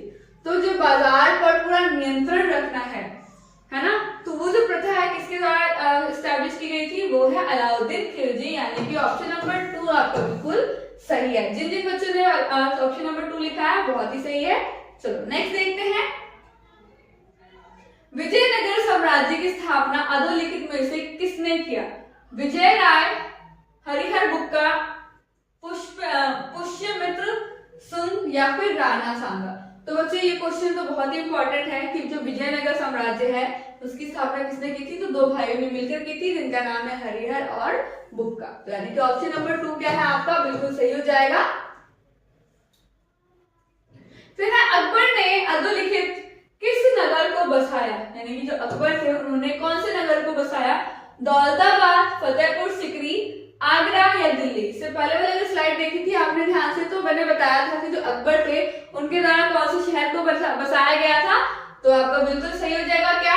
ऑप्शन नंबर 2 यानी कि फतेहपुर सीकरी जो है अकबर के द्वारा बसाया गया था। एक टाउन था, सिटी था, बसाया गया था। तो फतेहपुर सीकरी आपका बिल्कुल करेक्ट हो जाएगा। औरंगजेब के बाद कौन मुगल बादशाह बना? जो औरंगजेब थे बच्चों उनके बाद जो है मुगल बादशाह कौन बने थे? जहांदार शाह या बहादुर शाह प्रथम या फिर शाह आलम या बहादुर शाह जफर? तो मुगल बादशाह जो थे बच्चों वो कौन, जो आपके औरंगजेब के बाद जो बने थे मुगल बादशाह, वो उनका नाम था बहादुर शाह प्रथम। फिर देखिए नेक्स्ट है जो वास्को डी गामा थे जो कि पुर्तगाली थे, वो भारत जो है वो कब आए थे? कितने वर्ष में आए थे? 1350 ईस्वी में आए थे, 1450 ईस्वी में आए थे या 1498 ईस्वी में आए थे, 1598 ईस्वी में आए थे? तो जो वास्को डी गामा थे बच्चों पुर्तगाली, वो भारत जो है कौन से वर्ष में आए थे? वो आए थे 1498 ईस्वी में, है ना? यानी कि जो है आपका ऑप्शन नंबर 3 बिल्कुल करेक्ट हो जाएगा। यानी जो वास्को डी गामा वो कब आए थे हमारे इंडिया? 1498 में आए थे। फिर है भारतीय राष्ट्रीय कांग्रेस की स्थापना किसके द्वारा की गई थी? भारतीय राष्ट्रीय कांग्रेस की स्थापना बच्चों कितने कौन से वर्ष में हुई थी? ये भी क्वेश्चन आपको जरूर आना चाहिए, पता होना चाहिए। तो वो था 1885। और किसके द्वारा किया गया था? तो आपको क्वेश्चन ही यही है, महात्मा गांधी, महारानी विक्टोरिया, सरदार पटेल या एओ ह्यूम? तो 1885 में जब राष्ट्रीय कांग्रेस की स्थापना की गई थी तो ये स्थापना किसके द्वारा की गई थी? एओ ह्यूम के द्वारा, जो कि कौन थे? जो कि रिटायर्ड आपके ब्रिटिश ऑफिसर थे, जिनके द्वारा किसकी स्थापना की गई? भारतीय कांग्रेस की स्थापना की गई थी। फिर है आपका भारत की खोज जो बुक है ना? आपकी एक बुक भी होगी हिंदी में कि भारत की खोज, अगर आप लोगों ने पढ़ी होगी तो आपको याद होगा कि जो भारत की खोज है वो किनके द्वारा लिखी गई है? जवाहरलाल नेहरू, शरद चंद्र, कार्ल मार्क्स या महात्मा गांधी? तो भारत की खोज जो बुक है बच्चों वो लिखी गई थी जवाहरलाल नेहरू के द्वारा। तो ऑप्शन नंबर 1 आपका बिल्कुल करेक्ट हो जाएगा। अंग्रेजों की फूट डालो या शासन करो, यानी कि अंग्रेजों की एक नीति थी ना, फूट डालो और शासन करो, ये नीति कब आई? वो कब लेकर आई इस नीति को? भारतीय उनका क्या था कि जो भारतीय होंगे ये हमारे लिए सब साथ मिलकर क्या कर रहे हैं? हमारे खिलाफ लड़ रहे हैं, तो हम क्या कर रहे हैं? इनके अंदर ही हम क्या डाल दें? फूट डाल देते हैं। ये लोग जो है अपने आप में लड़ेंगे तो ये हमारे साथ जो है इनका जो युद्ध है वो खत्म हो जाएगा। तो ये जो नीति है वो किसके द्वारा चलाई गई थी? अंग्रेजों के द्वारा, ब्रिटिश ईस्ट इंडिया कंपनी के द्वारा। लेकिन ये जो नीति है वो कब लेकर आए थे? तो ये बताना है 1877 ईस्वी में, 1833 ईस्वी में, 1858 ईस्वी में या 1799 ईस्वी में। तो फूट डालो शासन करो जो नीति है बच्चों, जब हमारा प्रथम संग्राम हुआ था, जो प्रथम स्वतंत्रता संग्राम हुआ था 1857 में, उसके अगले साल यानी कि जब 57 में जो युद्ध था बहुत ही ज्यादा बढ़ गया था, लेकिन धीरे धीरे क्या किया गया? उसको कम किया गया। ब्रिटिश के साथ जो ब्रिटिशर्स थे उन्होंने बहुत ज्यादा क्या डाला था? प्रभाव डाल दिया था, जिसके कारण जो स्वतंत्रता संग्राम है वो धीमे पड़ गया था, जिसके कारण 1858 में जो ब्रिटिशर्स थे उन्होंने एक नीति लेकर आए थे कि फूट डालो और शासन करो। तो ये जो नीति है बच्चों 1858 में जो है लेकर आया गया था ब्रिटिश ईस्ट इंडिया कंपनी के द्वारा। चलो नेक्स्ट देखिए कि दांडी मार्च किसने प्रारंभ किया? जो दांडी मार्च था एक क्या था? ये अवज्ञा था। किसके खिलाफ था ये था ब्रिटिश ईस्ट इंडिया कंपनी ने, जिन्होंने क्या कर दिया था? नमक पर भी टैक्स लगा दिया था, जो कि बहुत ही ज्यादा एसेंशियल चीज है ना। नमक के बिना तो कोई काम नहीं होता, हम खाना नहीं खा सकते ना। और हमारे बॉडी के लिए भी क्या चाहिए? बहुत ज्यादा एसेंशियल होता है, बहुत जरूरी होता है, चाहे इसमें अमीर हो चाहे गरीब हो। इस जो जो ये बनाया गया था, जो नमक टैक्स लगाया गया था, इसमें जो है अमीर गरीब सभी लोग क्या थे, उन्होंने साथ किया था, सभी लोगों ने मिलकर जो है इसका अवज्ञा किया था, यानी कि इसको मानने से इनकार कर दिया गया। तो ये जो दांडी मार्च है वो किससे रिलेटेड है, आपका नमक जो आंदोलन तोड़ा गया था, जो नमक जो बनाया गया था कानून उसको तोड़ा गया था, उससे संबंधित है। तो आप ध्यान करो कि किसके द्वारा लेकर आया गया दांडी मार्च, स्वामी दयानंद, मदन मोहन मालवीय या बाल गंगाधर तिलक या महात्मा गांधी। तो दांडी मार्च जो है बच्चों किसके द्वारा लाया गया था, महात्मा गांधी के द्वारा लेकर आया गया था। ऑप्शन नंबर 4 बिल्कुल करेक्ट हो जाएगा। फिर अधोलिखित में से कौन सा महात्मा गांधी जो है उनकी आत्मकथा है, कौन सी जो आत्मकथा है, कौन सा नाम है उनका, इंडिया डिवाइडेड, निश्चित इन मेकिंग या नील दर्पण या माय एक्सपेक्टेशन विद ट्रुथ। तो बच्चों जो महात्मा गांधी थे उनकी आत्मकथा का नाम था माय एक्सपेक्टेशन विद ट्रुथ, है ना, सच्चाई से बेस्ड था। तो इसका क्या हो जाएगा, ऑप्शन नंबर 4 आपका बिल्कुल सही हो जाएगा इसमें। फिर है सहायक संधि, जो सहायक संधि थी उसके संदर्भ में कुछ स्टेटमेंट दी गई है, फिर हमें बताना है स्टेटमेंट सही है या गलत है। तो स्टेटमेंट 1 बताता है कि इस व्यवस्था को स्वीकारने वाली रियासतों को स्वतंत्र सेनाएं रखने का अधिकार नहीं होता था, जो भी सहायक संधि को एक्सेप्ट करती थी। और फिर सेकेंड स्टेटमेंट क्या कह रहा है, रियासतों द्वारा इन संधि के शर्तों में तय रकम ना दे पाने पर जुर्माने के तौर पर उनका इलाका ही उनसे क्या कर लिया जाएगा, छीन लिया जाएगा। तो क्या ये सही है या गलत है वो बताना है कि ऑप्शन नंबर 1 यानी कि जो आपका स्टेटमेंट 1 बोल रहा है वही सही है, या ऑप्शन 2 बोल रहा है केवल वो सही है, या ऑप्शन क्या है, ये जो ऑप्शन दोनों है, जो दोनों स्टेटमेंट है, ऑप्शन नंबर 3 क्या बोल रहा है, दोनों स्टेटमेंट सही है या दोनों स्टेटमेंट गलत है। तो बच्चों सहायक संधि क्या था, सोचो, ये सहायक संधि था जो रियासत जो है इनके साथ संधि करेगी इसके तहत, तो इनके ऊपर क्या हो जाएगा, एक कवच बन जाएगा किसका, ब्रिटिश ईस्ट इंडिया कंपनी का, और इनके अंदर वो कुछ अपना अलग से नहीं कर सकती, ठीक है, जो भी उन्हें करना होगा उनसे पूछ के करना होगा। अगर इनके द्वारा जो रकम है वो नहीं चुका पाते हैं तो उनको क्या करना पड़ेगा बच्चों, अपने जो किंगडम था, उनका जो साम्राज्य था उनसे उन्हें हाथ धोना पड़ेगा। तो ये क्या था, सहायक संधि था जो ब्रिटिश ईस्ट इंडिया कंपनी के द्वारा चलाया गया था। तो यानी कि जो 2 स्टेटमेंट बोला गया है इस सहायक संधि के अंतर्गत, तो ये बिल्कुल सही है। तो यानी ऑप्शन नंबर 3 क्या बोल रहा है, दोनों कथन क्या है, सत्य है। तो हाँ भाई, दोनों कथन क्या है आपके, बिल्कुल सही है। तो ऑप्शन नंबर 3 बिल्कुल करेक्ट हो जाएगा। फिर है शिवाजी का राज्याभिषेक किस स्थान पर हुआ था। तो शिवाजी का जो राज्य अभिषेक है किस स्थान पर हुआ था, तो रायगढ़, प्रतापगढ़, सतारा या फिर पुणे। तो कौन सी जगह हुआ था बच्चों, तो इसका आपका रायगढ़ बिल्कुल सही हो जाएगा, यानी ऑप्शन नंबर 1 बिल्कुल करेक्ट होगा। तो टीपू सुल्तान किस राज्य के शासक थे। तो टीपू सुल्तान बच्चों किसके शासक थे, ऑप्शन है आपका मैसूर, अहमदाबाद, हैदराबाद या अहमदनगर। तो बच्चों इसका ऑप्शन 1 क्या होगा, बिल्कुल करेक्ट होगा, यानी जो टीपू सुल्तान थे वो कहाँ किस राज्य के शासक थे, वो थे मैसूर के। फिर है निम्न समूहों में से मुद्रादायिनी फसलों का प्रतिनिधित्व करता है, ठीक है, यानी कि मुद्रादायिनी फसल जो है वो कौन सी है, गेहूं, जौ, चना या कपास, जूट, तंबाकू या धान, मटर, अरहर या मूंग, चना, मक्का।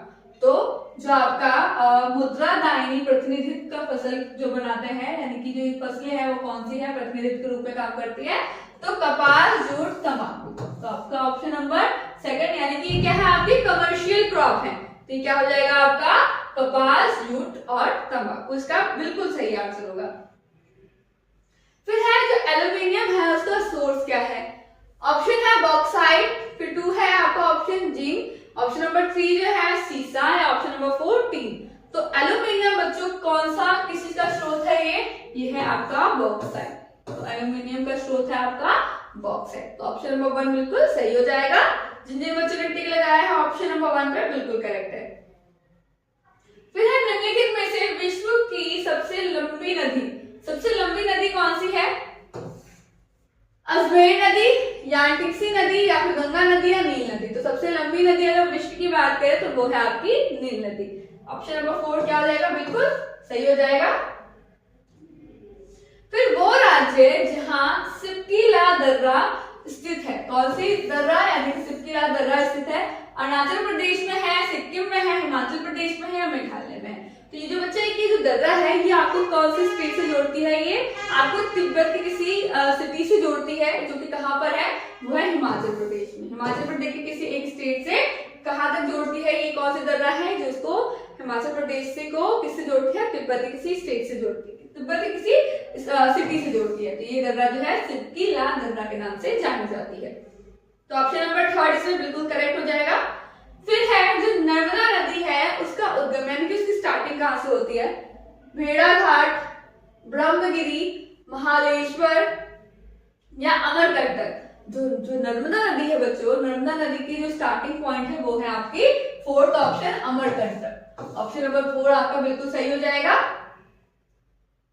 फिर भारत का सबसे अधिक जनसंख्या घनत्व वाला राज्य कौन सा है? जनसंख्या घनत्व की बात करें तो 2011 में जो सेंसस हुआ था, जो जनगणना हुई थी, उसके अनुसार भारत में सबसे अधिक जनसंख्या घनत्व वाला राज्य है क्या? आपका ऑप्शन देख लो एक बार, उत्तर प्रदेश, बिहार, पश्चिम बंगाल और केरल। जिन जिन बच्चों में इसका आंसर आता है जल्दी से मुझे कमेंट करो, देखो कि कौन सा आंसर है, फिर बताना कि आपका आंसर सही हुआ या नहीं हुआ। ओके, जल्दी से मुझे कमेंट करो कि भारत का सबसे अधिक जनसंख्या घनत्व वाला राज्य कौन सा है। तो 2011 के अनुसार बच्चों जो जनगणना हुई थी उसके अनुसार जो है सबसे अधिक जनसंख्या घनत्व वाला राज्य है आपका बिहार, यानी ऑप्शन नंबर 2 बिल्कुल करेक्ट हो जाएगा। फिर भूकंप की तीव्रता मापने का जो यंत्र है उसे हम क्या बोलते हैं? फिजियोग्राफ, सिस्मोग्राफ, कार्डियोग्राफ या बैरोग्राफ। तो जो भूकंप की तीव्रता को बताता है उसको मापने का जो यंत्र है वो है आपका सिस्मोग्राफ, यानी ऑप्शन नंबर 2 बिल्कुल सही होगा। फिर है बगीचों का शहर, वो किसे हम बोलते हैं? कौन से स्टेट में बोलते हैं? बंगलौर को बोलते हैं, मैसूर को बोलते हैं, उदयपुर को बोलते हैं, जयपुर को बोलते हैं। बगीचों का शहर जहां पर क्या है? हरियाली हरियाली है, फूल पौधे हैं, है ना? तो वो कौन सा शहर है, कौन सी सिटी है? बंगलौर है, मैसूर है, उदयपुर है या जयपुर है? तो बच्चों आपका बंगलौर बिल्कुल सही हो जाएगा, ऑप्शन नंबर 1 बिल्कुल करेक्ट होगा। फिर है सहारा, जो सहारा वर्ड है, जो सहारा शब्द है वो किस चीज से संबंधित है? सहारा सुन के आपको क्या लगता है क्या है? ये नदी है, रेगिस्तान है, घाटी है या पहाड़ है? तो बच्चों सहारा क्या है? एक हॉटेस्ट क्या है? डेजर्ट है, यानी कि क्या है? ये रेगिस्तान है। तो ऑप्शन नंबर 2 आपका बिल्कुल सही होगा। वेरी गुड, जिन्होंने बच्चों ने ऑप्शन नंबर 2 डाला है बिल्कुल सही है। फिर है निम्नलिखित में से कौन सा शहर 2 राज्यों की संयुक्त राजधानी है? यानी जो 2 स्टेट है उन दोनों स्टेट की जो एक ही क्या होती है? आपकी कैपिटल है यानी राजधानी है। तो वो राजधानी का नाम क्या है? आपसे ये क्वेश्चन पूछा गया है। दिल्ली, चंडीगढ़, जम्मू या बंगलौर। तो जो 2 शहर है, 2 स्टेट हैं, तो उनका एक राजधानी का नाम है वो है चंडीगढ़। चंडीगढ़ के कौन 2 राज्य हैं? तो वो है हरियाणा और पंजाब। तो यानी चंडीगढ़ बिल्कुल सही हो जाएगा आपका आंसर। इसके साथ साथ बच्चों वो भी याद रखना है कि चंडीगढ़ कौन 2 राज्यों का अगर कैपिटल बॉक्स से पूछा जाए तो आप क्या लिखोगे? अगर ऑप्शन में आता है तो वो क्या है? हरियाणा और पंजाब। तो बच्चों नेक्स्ट है संविधान सभा की जो पहली बैठक हुई थी वो कब हुई थी? संविधान सभा की जो पहली बैठक हुई थी वो पूछा गया है। 9 दिसंबर 1946, फिर 10 जुलाई 1946, 9 अगस्त 1946 या 20 जनवरी 1946। तो संविधान सभा की जो पहली बैठक थी बच्चों वो हुई थी 9 दिसंबर 1946 में। यानी ऑप्शन नंबर 1 क्या हो जाएगा? बिल्कुल सही हो जाएगा। फिर है भारतीय संविधान के निर्माता, है ना? उन्हें किसे हम बोलते हैं? फादर ऑफ कॉन्स्टिट्यूशन किसे बोलते हैं? अगर याद है तो आपको बताइए जल्दी से। डॉक्टर भीमराव अंबेडकर को बोलते हैं या डॉक्टर राजेंद्र प्रसाद को बोलते हैं या पंडित जवाहरलाल नेहरू को बोलते हैं, महात्मा गांधी को बोलते हैं? तो बच्चों इसका करेक्ट आंसर क्या होगा? डॉक्टर भीमराव अंबेडकर, यानी ऑप्शन नंबर 1 क्या है? बिल्कुल करेक्ट हो जाएगा। यानी कि भारतीय संविधान के जो निर्माता है उसकी उपाधि किसको दी गई है? डॉक्टर भीमराव अंबेडकर को दी गई है। फिर मुख्य चुनाव आयुक्त की नियुक्ति, जो मुख्य चुनाव के आयुक्त है बच्चों, उनकी नियुक्ति कौन करता है?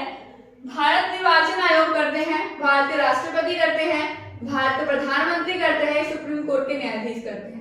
तो जो प्रमुख चुनाव आयुक्त होते हैं उनकी नियुक्ति की जाती है भारत के राष्ट्रपति के द्वारा। ऑप्शन नंबर 2 बिल्कुल सही हो जाएगा। फिर लोकसभा के प्रथम अध्यक्ष कौन थे? उनका नाम क्या था वो बताना है। गणेश वासुदेव मावलंकर या पंडित गोविंद बल्लभ पंत या अनंत शयनम आयंकर या सी सुब्रमण्यम। तो बच्चों लोकसभा के जो प्रथम अध्यक्ष थे उनका नाम था गणेश वासुदेव मावलंकर। तो आपका ऑप्शन नंबर 1 क्या हो जाएगा, बिल्कुल सही हो जाएगा। ऐसे कुछ कुछ वर्ड जो है किसी का नाम, ठीक है, या फिर कोई जो ईयर है वो आपको बच्चों याद तो करना पड़ेगा।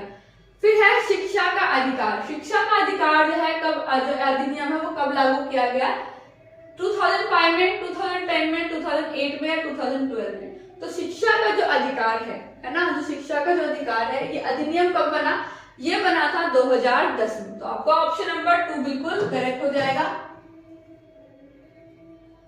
फिर है निम्नलिखित में से कौन सा प्राकृतिक आपदा का उदाहरण नहीं है। प्राकृतिक आपदा क्या है, नेचुरल डिजास्टर, इसमें से कौन सा नहीं है, ठीक है। जो ह्यूमन मेड है वो तो नेचुरल डिजास्टर नहीं होगा।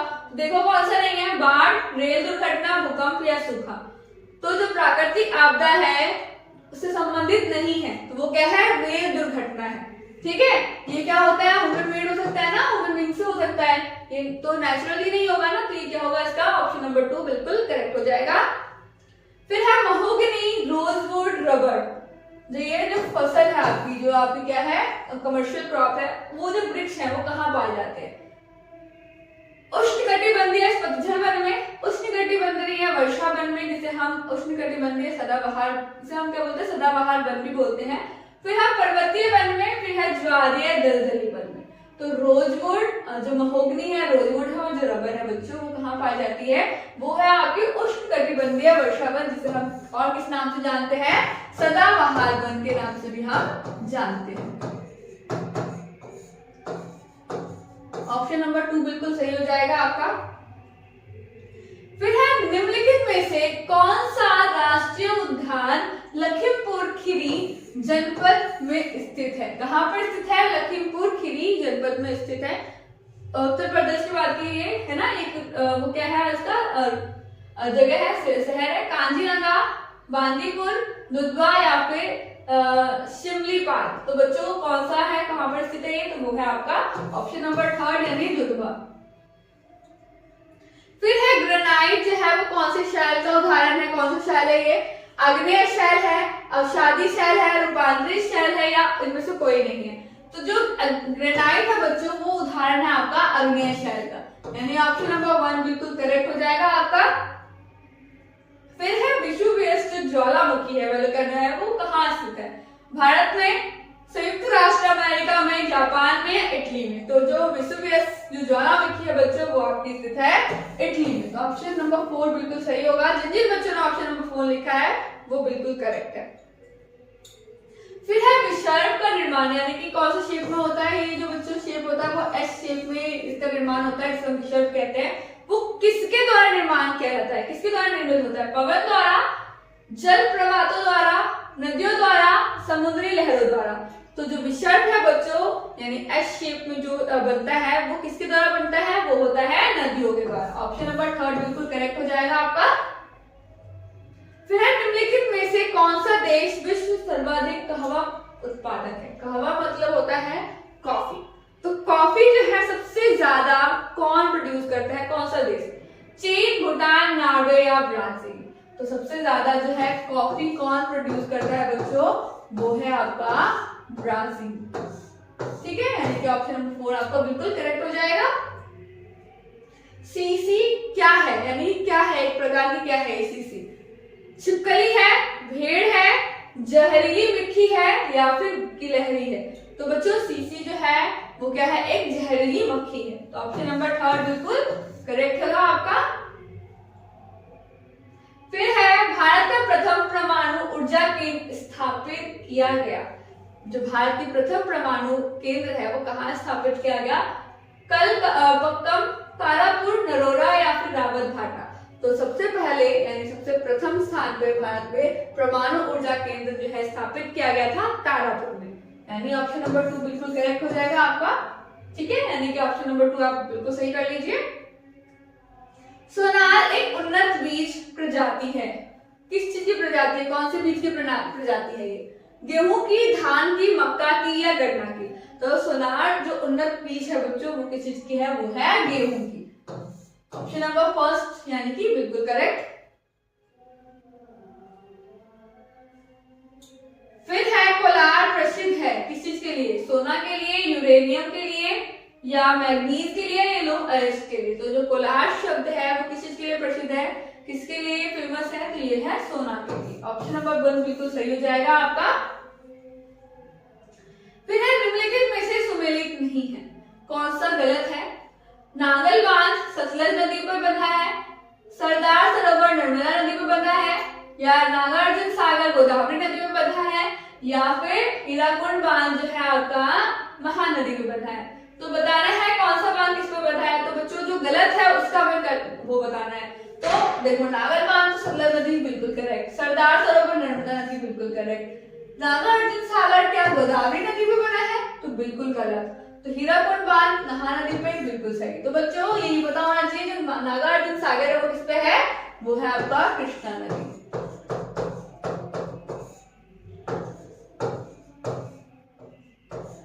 तो ऑप्शन नंबर 3 इसका क्या हो जाएगा, सही होगा इसका ऑप्शन।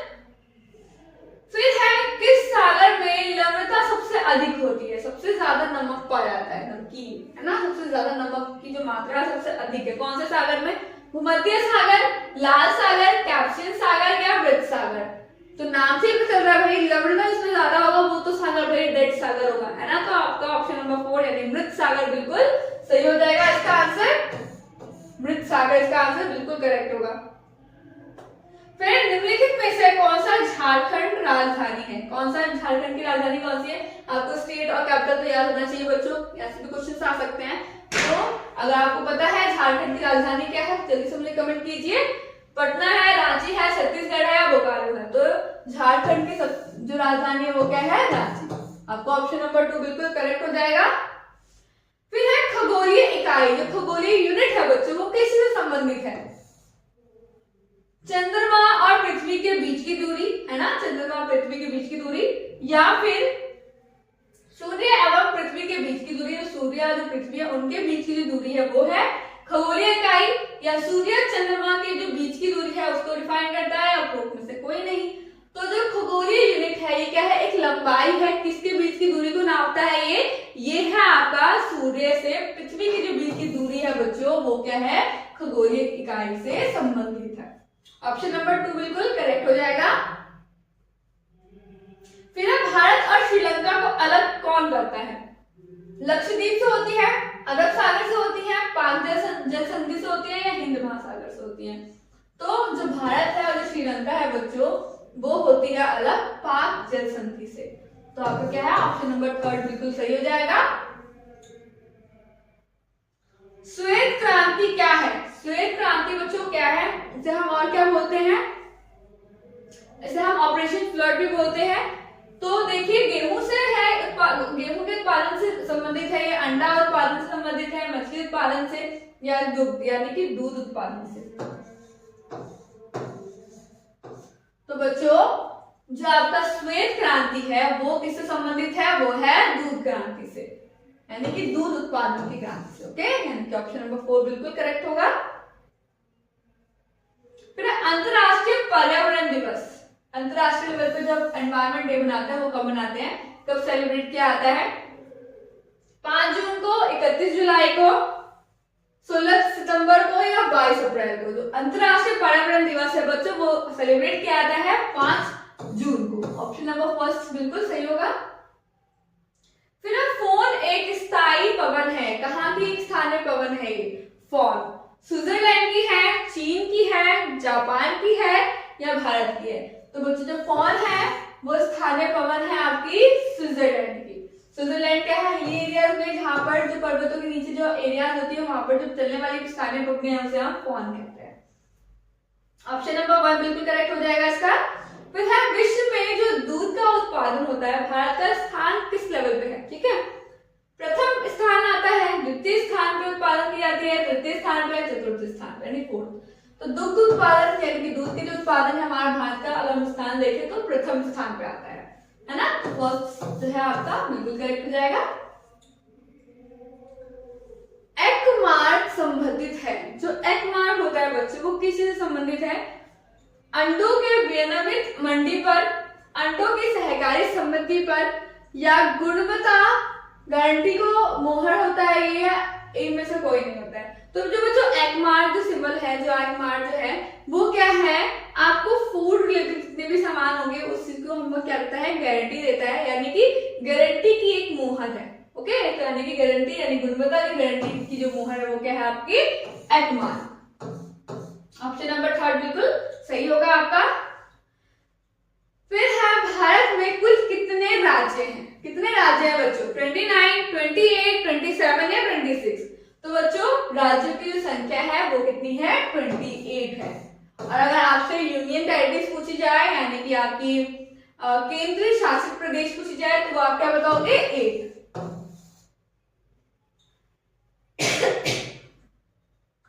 फिर है नाबार्ड अस्तित्व में आया। तो जो नाबार्ड है बच्चों ये क्या है? बैंक से रिलेटेड है, उनको दिया जाता है ये, है ना, उनसे रिलेटेड है। तो ये कब होता है? कब अस्तित्व में आया? ये इंट्रोड्यूस कब किया गया? 1965 में, 1977 में, या फिर 1980 में, या 1982 में? तो जो नाबार्ड जो है बच्चों कब अस्तित्व में आया, कब इंट्रोड्यूस किया गया?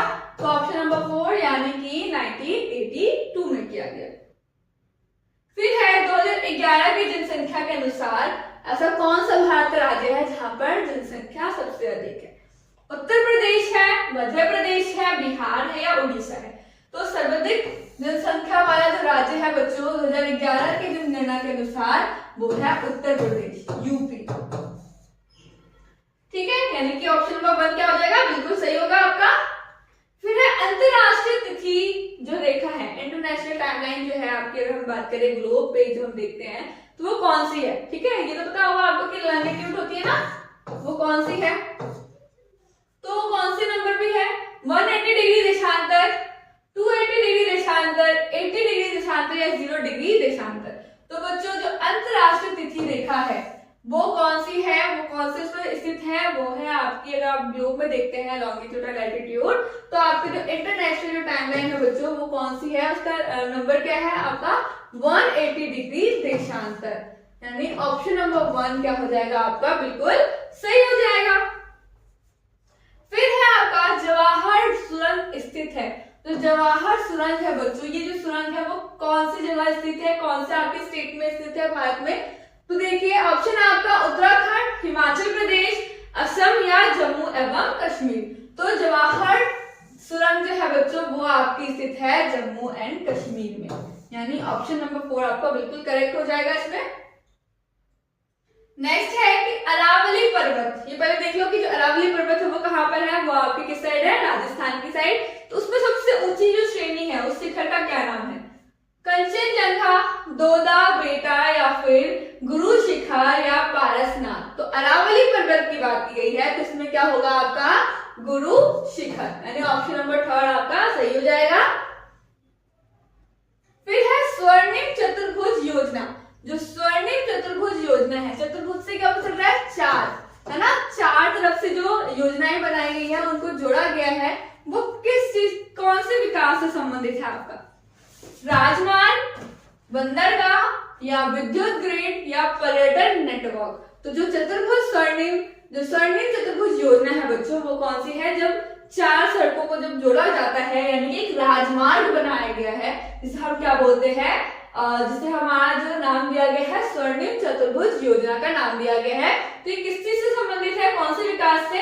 तो ये है राजमार्ग विकास से संबंधित किया गया है इसको। नेक्स्ट देखिए कि भारत में सर्वाधिक जनसंख्या घनत्व वाला राज्य कौन सा है? ये क्वेश्चन देखो, कुछ क्वेश्चन बच्चे ऐसे भी होंगे जो रिपीटेड होंगे आपको दिखाने के लिए, यानी कि ये जो क्वेश्चन है बच्चों बहुत बार पूछे जाते हैं, तो यानी कि जो क्वेश्चन मैं करवा रही हूँ ये आपके एग्जाम में एज इट इज ही आएंगे। ठीक है, तो अपने फ्रेंड्स के साथ, आपके जितने भी फ्रेंड्स होंगे जो एनएमएस की तैयारी कर रहे हैं ना, उन सबको ये भेजिए ताकि उन लोगों का भी कुछ यानी कि अच्छा हो पाए और जिनका एग्जाम है वो और अच्छे तरीके से दे पाए, है ना। तो चलो नेक्स्ट देखो कि भारत में सबसे अधिक जनसंख्या घनत्व वाला राज्य कौन सा है। ये क्वेश्चन रिपीट हुआ है, देखो क्वेश्चन, आप इसका आंसर जो जल्दी से कमेंट करो कि इसका क्या होगा, बिहार, पश्चिम बंगाल, उत्तर प्रदेश या केरल। तो सबसे अधिक जनसंख्या घनत्व वाला, अगर 2011 की बात करें जो हमारा क्या हुआ था, सेंसस हुआ था, उसमें कौन सा हमारा था, कौन सा हमारा जो राज्य है वो ज्यादा सबसे अधिक जनसंख्या घनत्व वाला राज्य है, तो उसका क्या होगा बच्चों, वो होगा आपका बिहार, है ना। यानी बिहार क्या है, जनसंख्या घनत्व वाला राज्य माना गया है। ऑप्शन नंबर 1 बिल्कुल करेक्ट होगा। फिर है किशन गंगा एक सहायक नदी है। जो किशन गंगा है बच्चों वो कौन सी सहायक नदी है, किसकी सहायक नदी है, इसे हम नीलम गंगा भी बोलते हैं। रावी नदी, चेनाब नदी, झेलम नदी या व्यास नदी, ठीक है, इसे हम क्या बोलते हैं, नीलम गंगा भी बोलते हैं। तो ये कौन सी नदी का सहायक नदी है, तो इसका आंसर हो जाएगा आपका ऑप्शन नंबर 3 यानी कि झेलम नदी। चलो नेक्स्ट देखो, भारतीय दलहन अनुसंधान संस्थान स्थित है। भारतीय दलहन अनुसंधान संस्थान कहां पर स्थित है, नई दिल्ली, वाराणसी, बेंगलोर या कानपुर। तो आपको क्या हो जाएगा, कानपुर। ऑप्शन नंबर 4 बिल्कुल सही हो जाएगा आपका। जो मोना लोआ ज्वालामुखी है वो कहां पर स्थित है, अलास्का, इटली, हवाई द्वीप या जापान। तो जो मोना लोआ है बच्चों वो आपकी स्थित है हवाई द्वीप पे। ऑप्शन नंबर 3 इसमें सही होगा आपका। फिर है केंद्रीय एकमान प्रयोगशाला कहां स्थित है, केंद्रीय एकमान प्रयोगशाला कहां स्थित है, कानपुर, नागपुर, हमीरपुर या फिर मुजफ्फरपुर। तो क्या होगा इसका बच्चों, नागपुर। ऑप्शन नंबर 2 बिल्कुल करेक्ट हो जाएगा इसमें। ऑपरेशन फ्लड, इसकी भी मैंने जिक्र की थी ना पिछले वाले स्लाइड में कि ऑपरेशन फ्लड जो है वो किसी से संबंधित है। इसे हम और क्या बोलते हैं, जल्दी से मुझे कमेंट करो जिन जिन बच्चों को पता चला है कि जो ऑपरेशन फ्लड है और किस नाम से जाना जाता है। तो चलो मैं बताती हूँ कि इसे हम क्या बोलते हैं, श्वेत क्रांति, है ना, यानी व्हाइट रेवोल्यूशन। तो किससे संबंधित है, अब तो आज आपको लोगों को पता चल गया होगा। बाढ़ नियंत्रण से, दुग्ध उत्पादन से या सैन्य अभ्यास से या फिर में से कोई नहीं। तो इसका सही आंसर क्या हो जाएगा, दुग्ध उत्पादन से, यानी कि दूध के उत्पादन को इंक्रीज करने के लिए कौन सा ऑपरेशन चलाया गया था, ऑपरेशन फ्लड या फिर जो आपका था व्हाइट रेवोल्यूशन के नाम से। फिर है भारतीय रिजर्वेशन बैंक का जो मुख्यालय है बच्चों वो कहाँ स्थित है, नई दिल्ली, चेन्नई, कोलकाता या मुंबई। तो आपका ऑप्शन नंबर 4 आपका बिल्कुल सही होगा, यानी मुंबई में स्थित है। फिर है विश्व में कितने महाद्वीप है, ये आंसर मैं नहीं बताऊंगी, जल्दी से मुझे कमेंट करो कितने महाद्वीप हैं। या जो क्वेश्चन है रिपीट हुआ है ना, देखो कौन, ये तो बहुत इंपॉर्टेंट क्वेश्चन है, ये तो जरूर आएगा। देखो कि कितने महाद्वीप है, इसका जल्दी से मुझे कमेंट करो आंसर। फिर है आपका विश्व की जनसंख्या में भारत का कौन सा स्थान है, जनसंख्या के स्थान पर जो भारत का कौन सा स्थान पाया गया है विश्व के, अगर देखिए बात करें तो तीसरा, 7वां, दूसरा या फोर्थ में से कोई नहीं। ये भी क्वेश्चन करवाया गया है, ये भी क्वेश्चन रिपीट हुआ है, तो जल्दी मुझे इसका भी आंसर बताइए। इससे पहले वाले का आंसर मैं बता देती हूँ, कितने महाद्वीप है, वो है आपके 7 महाद्वीप। इसके बाद जो मैंने पूछा है कि जनसंख्या के स्थान पर, बात की जनसंख्या के इस पे, तो भारत जो है कौन सा स्थान पाता है विश्व में, तीसरा, 7वां, दूसरा इनमें से कोई नहीं। तो बच्चों कौन सा स्थान पाया जाता है, दूसरा स्थान, पॉपुलेटेड कंट्री है हमारी ना। फिर नेक्स्ट देखिए, 2011 की जनगणना के अनुसार भारत की सर्वाधिक जनसंख्या वाला राज्य। तो अगर 2011 में जो जनगणना वाला सेंसस हुआ था उसमें सबसे अधिक तो जनसंख्या वाला राज्य कौन सा है, तो वो है उत्तर प्रदेश। फिर है कि टीपू सुल्तान किस राज्य के शासक थे। तो ये भी क्वेश्चन आपका अगर रिपीटेड है जल्दी से मुझे बताइए इसका आंसर क्या होगा, फटाफट से मुझे कमेंट कीजिए। मैसूर होगा, अहमदाबाद होगा, हैदराबाद होगा, अहमदनगर होगा। तो जो टीपू सुल्तान है बच्चों वो कहाँ के शासक थे, तो बिल्कुल सही है, ऑप्शन 1 क्या होगा, मैसूर आपका सही हो जाएगा आंसर। चलो नेक्स्ट देखो, सम्राट अशोक ने किस धर्म को अपनाया था। सम्राट अशोक के द्वारा कौन से धर्म को अपनाया गया था, बौद्ध, हिंदू, जैन या शैव। तो अशोक सम्राट के द्वारा जो है बच्चों वो बौद्ध धर्म को अपनाया गया था। ऑप्शन नंबर 1 बिल्कुल करेक्ट होगा। वंश के जो संस्थापक थे वो कौन थे? कुतुबुद्दीन, बलबन, इल्तुतमिश या फिर रजिया सुल्तान? इस क्वेश्चन का मुझे जल्दी से कमेंट कीजिए आंसर, इसका आंसर क्या होगा। फिर आपका कि वास्को डी गामा जो है कौन से वर्ष में भारत आए थे? 1350 ईस्वी में, 1450 ईस्वी में, 1498 ईस्वी में या फिर 1598 ईस्वी में? तो वास्को डी गामा कौन थे? पुर्तगाली थे, जो कि कितने वर्ष में आए थे? वो आए थे 1498 में। कहाँ आए थे? इंडिया। फिर है भारतीय राष्ट्रीय कांग्रेस की स्थापना। जो भारतीय राष्ट्रीय कांग्रेस की जो स्थापना है वो किसके द्वारा की गई थी और कब की गई थी? कब की गई थी? जल्दी से मुझे कमेंट कीजिए कब की गई थी, किसके द्वारा की गई थी? तो इसका आंसर हो जाएगा ऑप्शन नंबर 4 यानी कि A.O. ह्यूम के द्वारा जो है भारतीय राष्ट्रीय कांग्रेस की स्थापना की गई थी। कोलार जो सबसे ज्यादा प्रसिद्ध है वो किस चीज के लिए? सोना के लिए, यूरेनियम के लिए, मैग्नीज के लिए या लो आयुष्य के लिए? यानी कि आपका ऑप्शन नंबर 1 यानी सोना के लिए जो है कोलार खान, अगर आपने सुना होगा तो ये नाम से प्रसिद्ध है। 1828 में कलकत्ता में ब्रह्मो समाज की स्थापना किसने की? राजा राममोहन रॉय, स्वामी दयानंद या स्वामी विवेकानंद या ईश्वर चंद्र विद्यासागर? तो 1828 में कोलकाता में जो है बच्चों ब्रह्मो समाज की स्थापना राजा राममोहन के द्वारा की गई थी। ये कौन थे? एक सोशल वर्कर थे, सोशल रिफॉर्मर थे, ठीक है, जिन्होंने सती प्रथा को हटाने में बहुत ज्यादा हेल्प की थी। फिर है भारत का पहला गवर्नर जनरल कौन था? लॉर्ड डलहौजी, वॉरेन हेस्टिंग्स या लॉर्ड वेलेस्ली या लॉर्ड कैंट? तो इसका आंसर हो जाएगा वॉरेन हेस्टिंग्स। सबसे प्रथम कौन थे? भारत के फर्स्ट गवर्नर जनरल थे। फिर है कैलिको जो एक्ट है बच्चों वो कब लाया गया है ब्रिटिश सरकार के द्वारा? 1724 में, 1726 में, 1722 में या 1720 में? तो भारतीय सरकार, ब्रिटिश सरकार के द्वारा कैलिको एक्ट जो है 1726 यानी 1726 में लाया गया था। फिर निम्नलिखित में से कौन से सागर में सबसे ज्यादा लवणता पाई जाती है? तो आपको पता होगा इसका आंसर यानी कि ऑप्शन 4 बिल्कुल सही है, यानी मृत सागर, जिसे हम डेड सागर कहते हैं। फिर है सर्वोच्च न्यायालय में न्यायाधीशों की जो सेवानिवृत्ति है, जो रिटायरमेंट होती है वो कौन से एज में होती है? तो वो है 65 इयर्स में। सबसे प्रसिद्ध जो आपका पुराना स्थल है भीमबेटका वो कहाँ पर स्थित है? सबको पता होगा ना कि कहाँ पर स्थित है? वो है मध्य प्रदेश में, जिसे हम एमपी भी बोलते हैं ना। तो चलो एल्यूमिनियम का जो मेन सोर्स है वो क्या है? बॉक्साइट, जिंक या शीशा या तो जो एल्यूमिनियम का मेन सोर्स है वो है आपका बॉक्साइट। ऑप्शन नंबर 1 हो जाएगा बिल्कुल सही आपका। फिर निम्नलिखित में से सबसे लंबी नदी कौन सी है? अजमेर नदी या किसी नदी या फिर गंगा नदी या नील नदी? तो कौन सी है? वो है नाइल नदी, जो कि अफ्रीका में है। फिर है संविधान सभा की पहली बैठक कब की गई थी? तो इसका आंसर आप सबको चल गया होगा ना, ऑप्शन नंबर 1 9 दिसंबर 1946। इससे बहुत सारे ऐसे क्वेश्चन है जो बच्चों रिपीटेडली है यानी रिपीट किए गए हैं, यानी कि ये जो क्वेश्चन है बच्चों, जो रिपीटेड क्वेश्चन है वो बहुत ज्यादा इंपॉर्टेंट है। एज इट इज आपके एग्जाम में ये क्वेश्चन आएंगे ही आएंगे, ठीक है।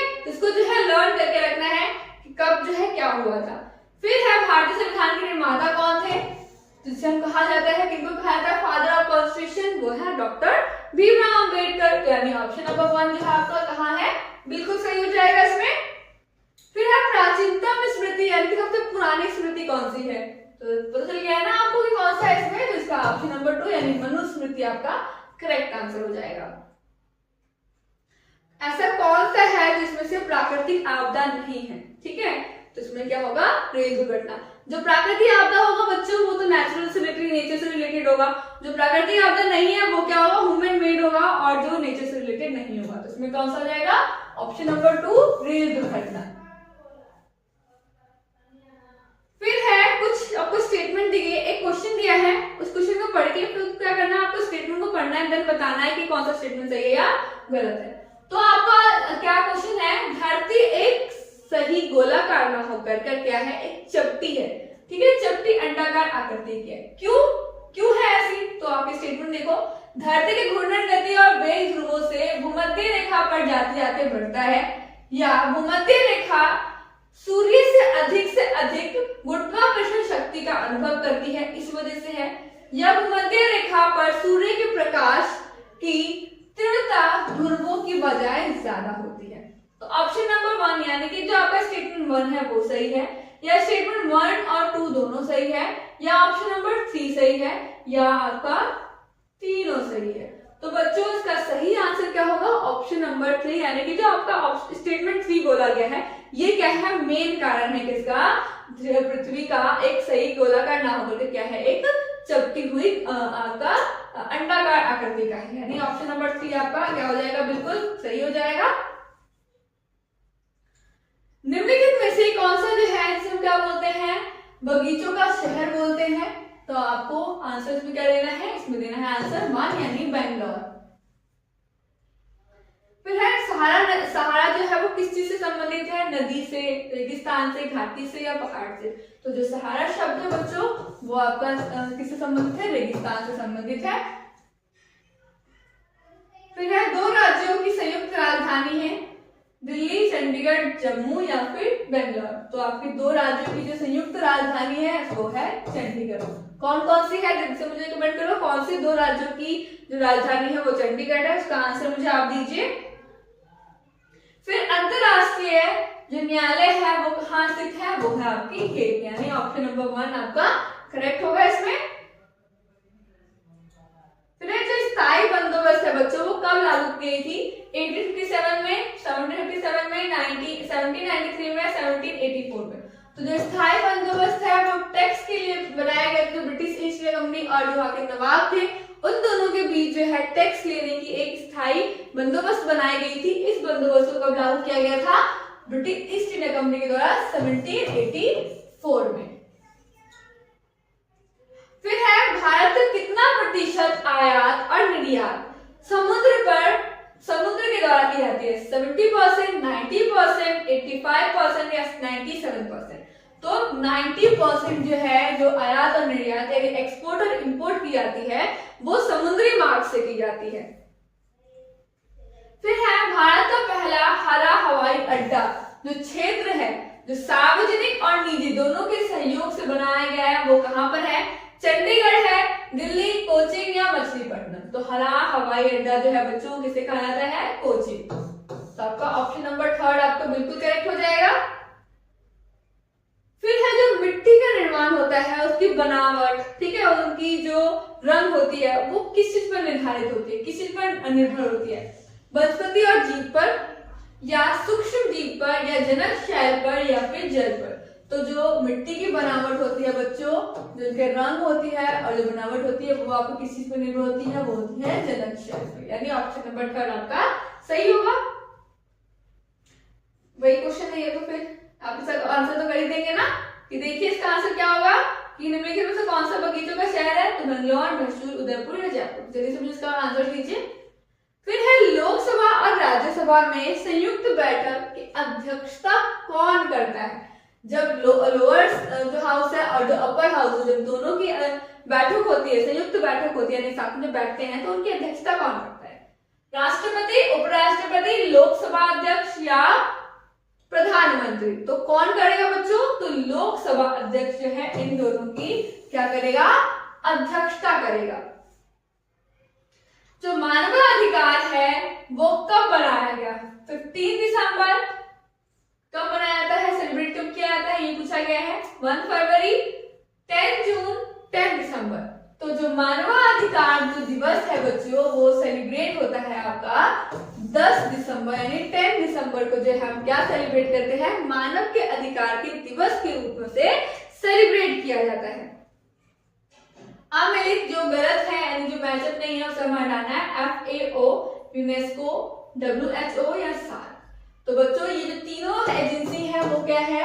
हमारे जो संयुक्त राष्ट्र जो होती है, जो संयुक्त राष्ट्र संघ है उनकी एजेंसीज हैं, बट जो सार्क है वो एक एजेंसी ना होकर के, यानी यूएन की एजेंसी ना होकर के क्या थी? ये एक संगठन था, यानी ये समझौता था कहाँ का? उत्तरी, पूर्वी और दक्षिणी जो आपके कुछ कंट्रीज थे उनके बीच जो संबंध था, जो एक समझौता बनाया गया था, उसका नाम था सार्क। ठीक है, तो क्या अलग हो जाएगा इसमें? ऑप्शन नंबर 4 यानी कि सार्क जो है डिफरेंट हो जाएगा। फिर अंतरराष्ट्रीय न्यायालय जो कहाँ स्थित है वो आपका लगा हुआ है ना, जो पता ही होगा आप लोगों को। इतने क्वेश्चंस आ गए इसमें ना, तो ऑप्शन नंबर 4 यानी कि हेग जो है बिल्कुल करेक्ट हो जाएगा। संयुक्त संघ जो है उसकी स्थापना बच्चों कब की गई थी? 1914 में, 1919 में, 1940 में या 1945 में? तो संयुक्त राष्ट्र संघ की स्थापना बच्चों 1945 ईस्वी में की गई थी। ये जो आपको याद रखना है, बहुत ही ज्यादा इंपॉर्टेंट क्वेश्चन है। फिर वही है कि संविधान सभा के जो निर्मात्री सभा है, जो अध्यक्ष थे वो कौन थे? आई होप आप लोगों को अब तक इतना करने के बाद पता चल गया होगा इसका आंसर, यानी डॉक्टर भीमराव अंबेडकर। ठीक है। फिर है राष्ट्रीय ध्वज जो है आपका, उसमें जो हरा रंग होता है वो किस चीज का प्रतीक है? त्याग, समृद्धि, सत्य या शक्ति। तो जो हरा रंग है बच्चों वो किसका प्रतीक है? वो है समृद्धि का। किसी राज्य की राज्यपाल की जो नियुक्ति होती है वो किसके द्वारा की जाती है? प्रधानमंत्री, राष्ट्रपति, मुख्यमंत्री या फिर संसद के द्वारा। तो राज्यपाल की जो नियुक्ति होती है वो होती है राष्ट्रपति के द्वारा। ऑप्शन नंबर 2 इसमें करेक्ट होगा। फिर है संसद के प्रथम अधिवेशन को कौन संबोधित करता है? राष्ट्रपति, फिर है लोकसभा के अध्यक्ष या फिर प्रधानमंत्री या उपराष्ट्रपति। जो प्रथम बैठक होती है उसको संबोधित किया जाता है राष्ट्रपति के द्वारा। वन आंसर इसका सही होगा। फिर है किस राज्य में संसद की सर्वाधिक सीटें हैं? ऐसा कौन सा स्टेट है जहां पर सबसे ज्यादा सीट है संसद में? उत्तर प्रदेश, बिहार, मध्य प्रदेश या पश्चिम बंगाल। तो सबसे बड़ा राज्य है हमारे इसमें अगर देखें तो उसमें क्या होगा? उत्तर प्रदेश है ना। सबसे ज्यादा जनसंख्या कहां पाई जाती है? उत्तर प्रदेश में। तो यानी उत्तर प्रदेश क्या है? तो सर्वाधिक सीटें हैं। राष्ट्रपति क्या और जो स्थान है वो रिक्त हो जाता है, तो कितने दिनों में है, कितने महीनों में, कितने सालों में उसको फिल हो जाना चाहिए, रिक्त हो जाना चाहिए? 90 दिनों में, 6 माह में या 9 माह में या 1 वर्ष में? तो इसका करेक्ट आंसर होगा 6 माह में, यानी 6 महीनों में। फिर है बच्चों नेक्स्ट के भारत में त्रिस्तरीय पंचायती राजतंत्र सिफारिश की गई थी। क्या त्रिस्तरीय जो पंचायती राजतंत्र है वो किनके द्वारा सिफारिश की गई थी? किनके द्वारा बताया गया था? अशोक मेहता समिति ने, बलवंत राय मेहता समिति ने या फिर GKV राव समिति ने या LM संघवी समिति ने? ये तो बहुत ही बार क्वेश्चन आ गया ना। अब तो बोल रहे हो मैम ये तो बहुत सारे क्वेश्चन ऐसे जो रिपीटेडली, तो हाँ ये क्वेश्चन बहुत ही इंपॉर्टेंट है जो कि रिपीटेडली है और ये बहुत ही ज्यादा आपसे पूछे भी जाएंगे आपके क्वेश्चन पेपर में जो आपका 9 तारीख का एग्जाम है। तो क्या होगा इसका आंसर? आपको पता होगा ना कि बलवंत मेहता समिति ने जो है इसकी सिफारिश की थी। नगर निगम को जो चयनित सर्वोच्च अधिकारी होते हैं वो कौन होते हैं? मेयर, उपमेयर, ग्राम प्रधान या आयुक्त? तो इसका आंसर हो जाएगा आयुक्त। ऑप्शन नंबर 4 इसका सही आंसर होगा। भारतीय संविधान तैयार किया गया था। जो भारतीय संविधान है बच्चों को किसके द्वारा तैयार किया गया था? केवल पंडित जवाहरलाल नेहरू ने किया था, महात्मा गांधी ने किया था या संविधान सभा ने किया था या उच्चतम न्यायालय के द्वारा किया था? तो भारतीय संविधान जो है बच्चों वो किनके द्वारा तैयार किया गया था? ये था संविधान सभा के द्वारा। ऑप्शन नंबर 3 इसका सही हो जाएगा। तो फिर है भारत का संविधान जो है कब प्रारंभ हुआ, यानी कब लागू किया गया? तो सबको पता होगा इसका आंसर ना। अब रिपब्लिक डे कब सेलिब्रेट करते हैं? तो वो कब करते हैं? 26 जनवरी 1950 को। अगर आपका आएगा कि कब तैयार हो गया था तो आप क्या लिखोगे? अगर ऑप्शन में आता है तो 6 नवंबर 1949। लेकिन ये क्या बोला है? प्रारंभ हो गया था, यानी कि लागू हो गया था। आपको वर्डिंग में बिल्कुल मिस्टेक नहीं करना है, कंफ्यूज नहीं होना है, ध्यान से पढ़ना है कि क्वेश्चन क्या पूछ रहा है आपसे। ठीक है, तो आपको क्या हो जाएगा? 26 जनवरी 1950। आपके मौलिक अधिकारों की संख्या क्या है? जल्दी से बताइए। तो आपके क्या है? मौलिक अधिकारों की संख्या 6 है। चलो नेक्स्ट देखो कि जो मौलिक अधिकारों को, जितने हमारे मौलिक अधिकार है, 6 मौलिक अधिकार है ना, तो उनको सुरक्षा कौन देता है?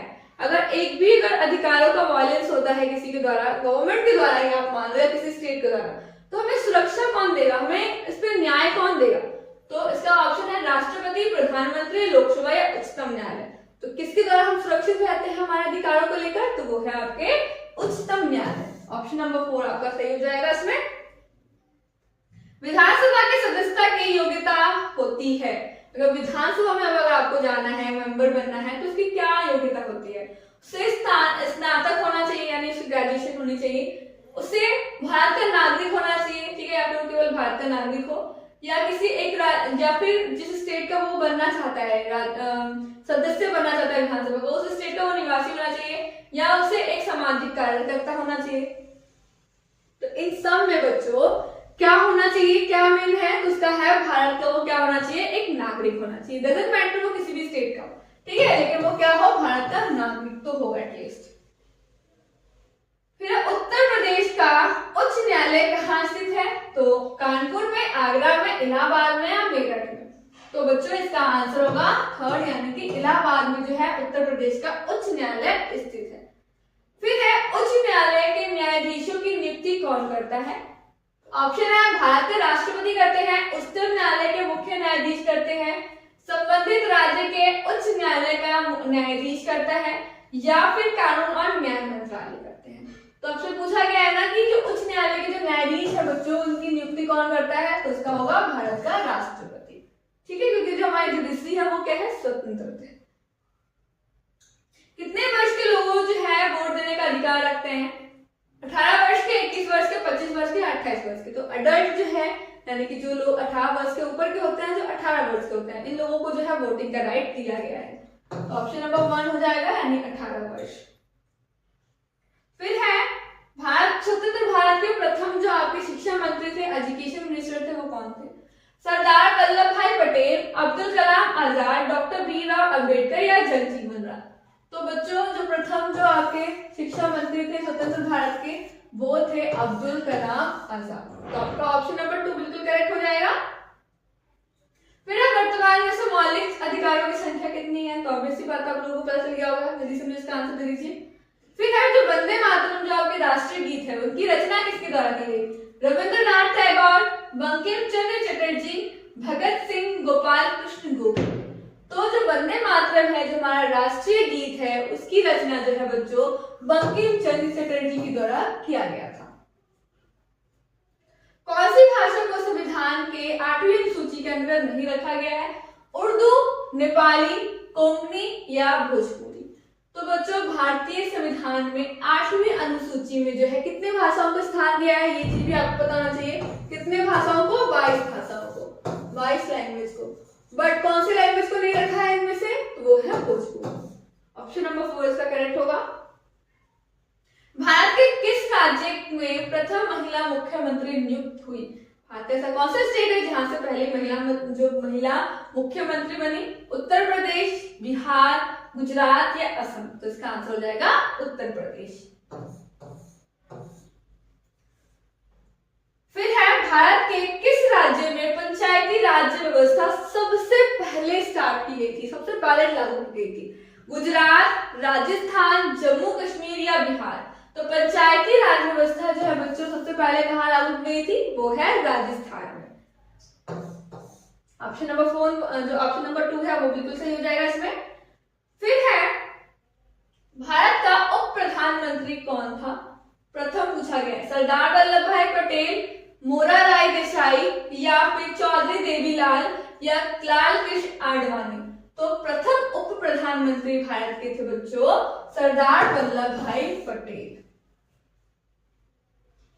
फिर है सबसे लास्ट क्वेश्चन है बट नॉट द लीस्ट, क्या है क्वेश्चन कि जो संयुक्त राष्ट्र संघ की स्थापना की गई थी वो किसके द्वारा की गई थी, कब की गई थी। अगर आप लोगों को सन याद हो कि कब की गई थी, तो 1945 में की गई थी। तो अगर आपका उसके आगे का भी आए, अगर 1945 सब ऑप्शन में सिमिलर हो तो आप कैसे करोगे आइडेंटिफाई, तो उसका आपको क्या याद रखना होगा, साथ के साथ आपको उसका मंथ और डेट भी याद रखना पड़ेगा। तो देखो उसमें क्या है, स्थापना कब की गई थी संयुक्त राष्ट्र संघ की, 24 अक्टूबर 1945, 15 अगस्त 1947 या 26 जनवरी 1950 या 30 जनवरी 1948। तो बच्चों कब की गई थी, अगर आपको सन याद हो तो 1945, तो आपको याद रखना होगा 24 अक्टूबर 1945। चलो तो बच्चों ये सारे क्वेश्चन जो थे बहुत ही ज्यादा इंपॉर्टेंट थे, और जो आपके एग्जाम होंगे 9 नवंबर को यूपी में एनएमएस का, इसी में से जो है आपको क्वेश्चन देखने को मिलेगा। ये सारे क्वेश्चन अगर आप लोगों को अच्छे लगेंगे तो लाइक कर दीजिए, अपने फ्रेंड्स के साथ तो शेयर कर दीजिए ताकि वो लोग भी इससे पढ़कर अपने एग्जाम जो है अच्छा स्कोर कर पाए। तो thank you for watching, bye bye.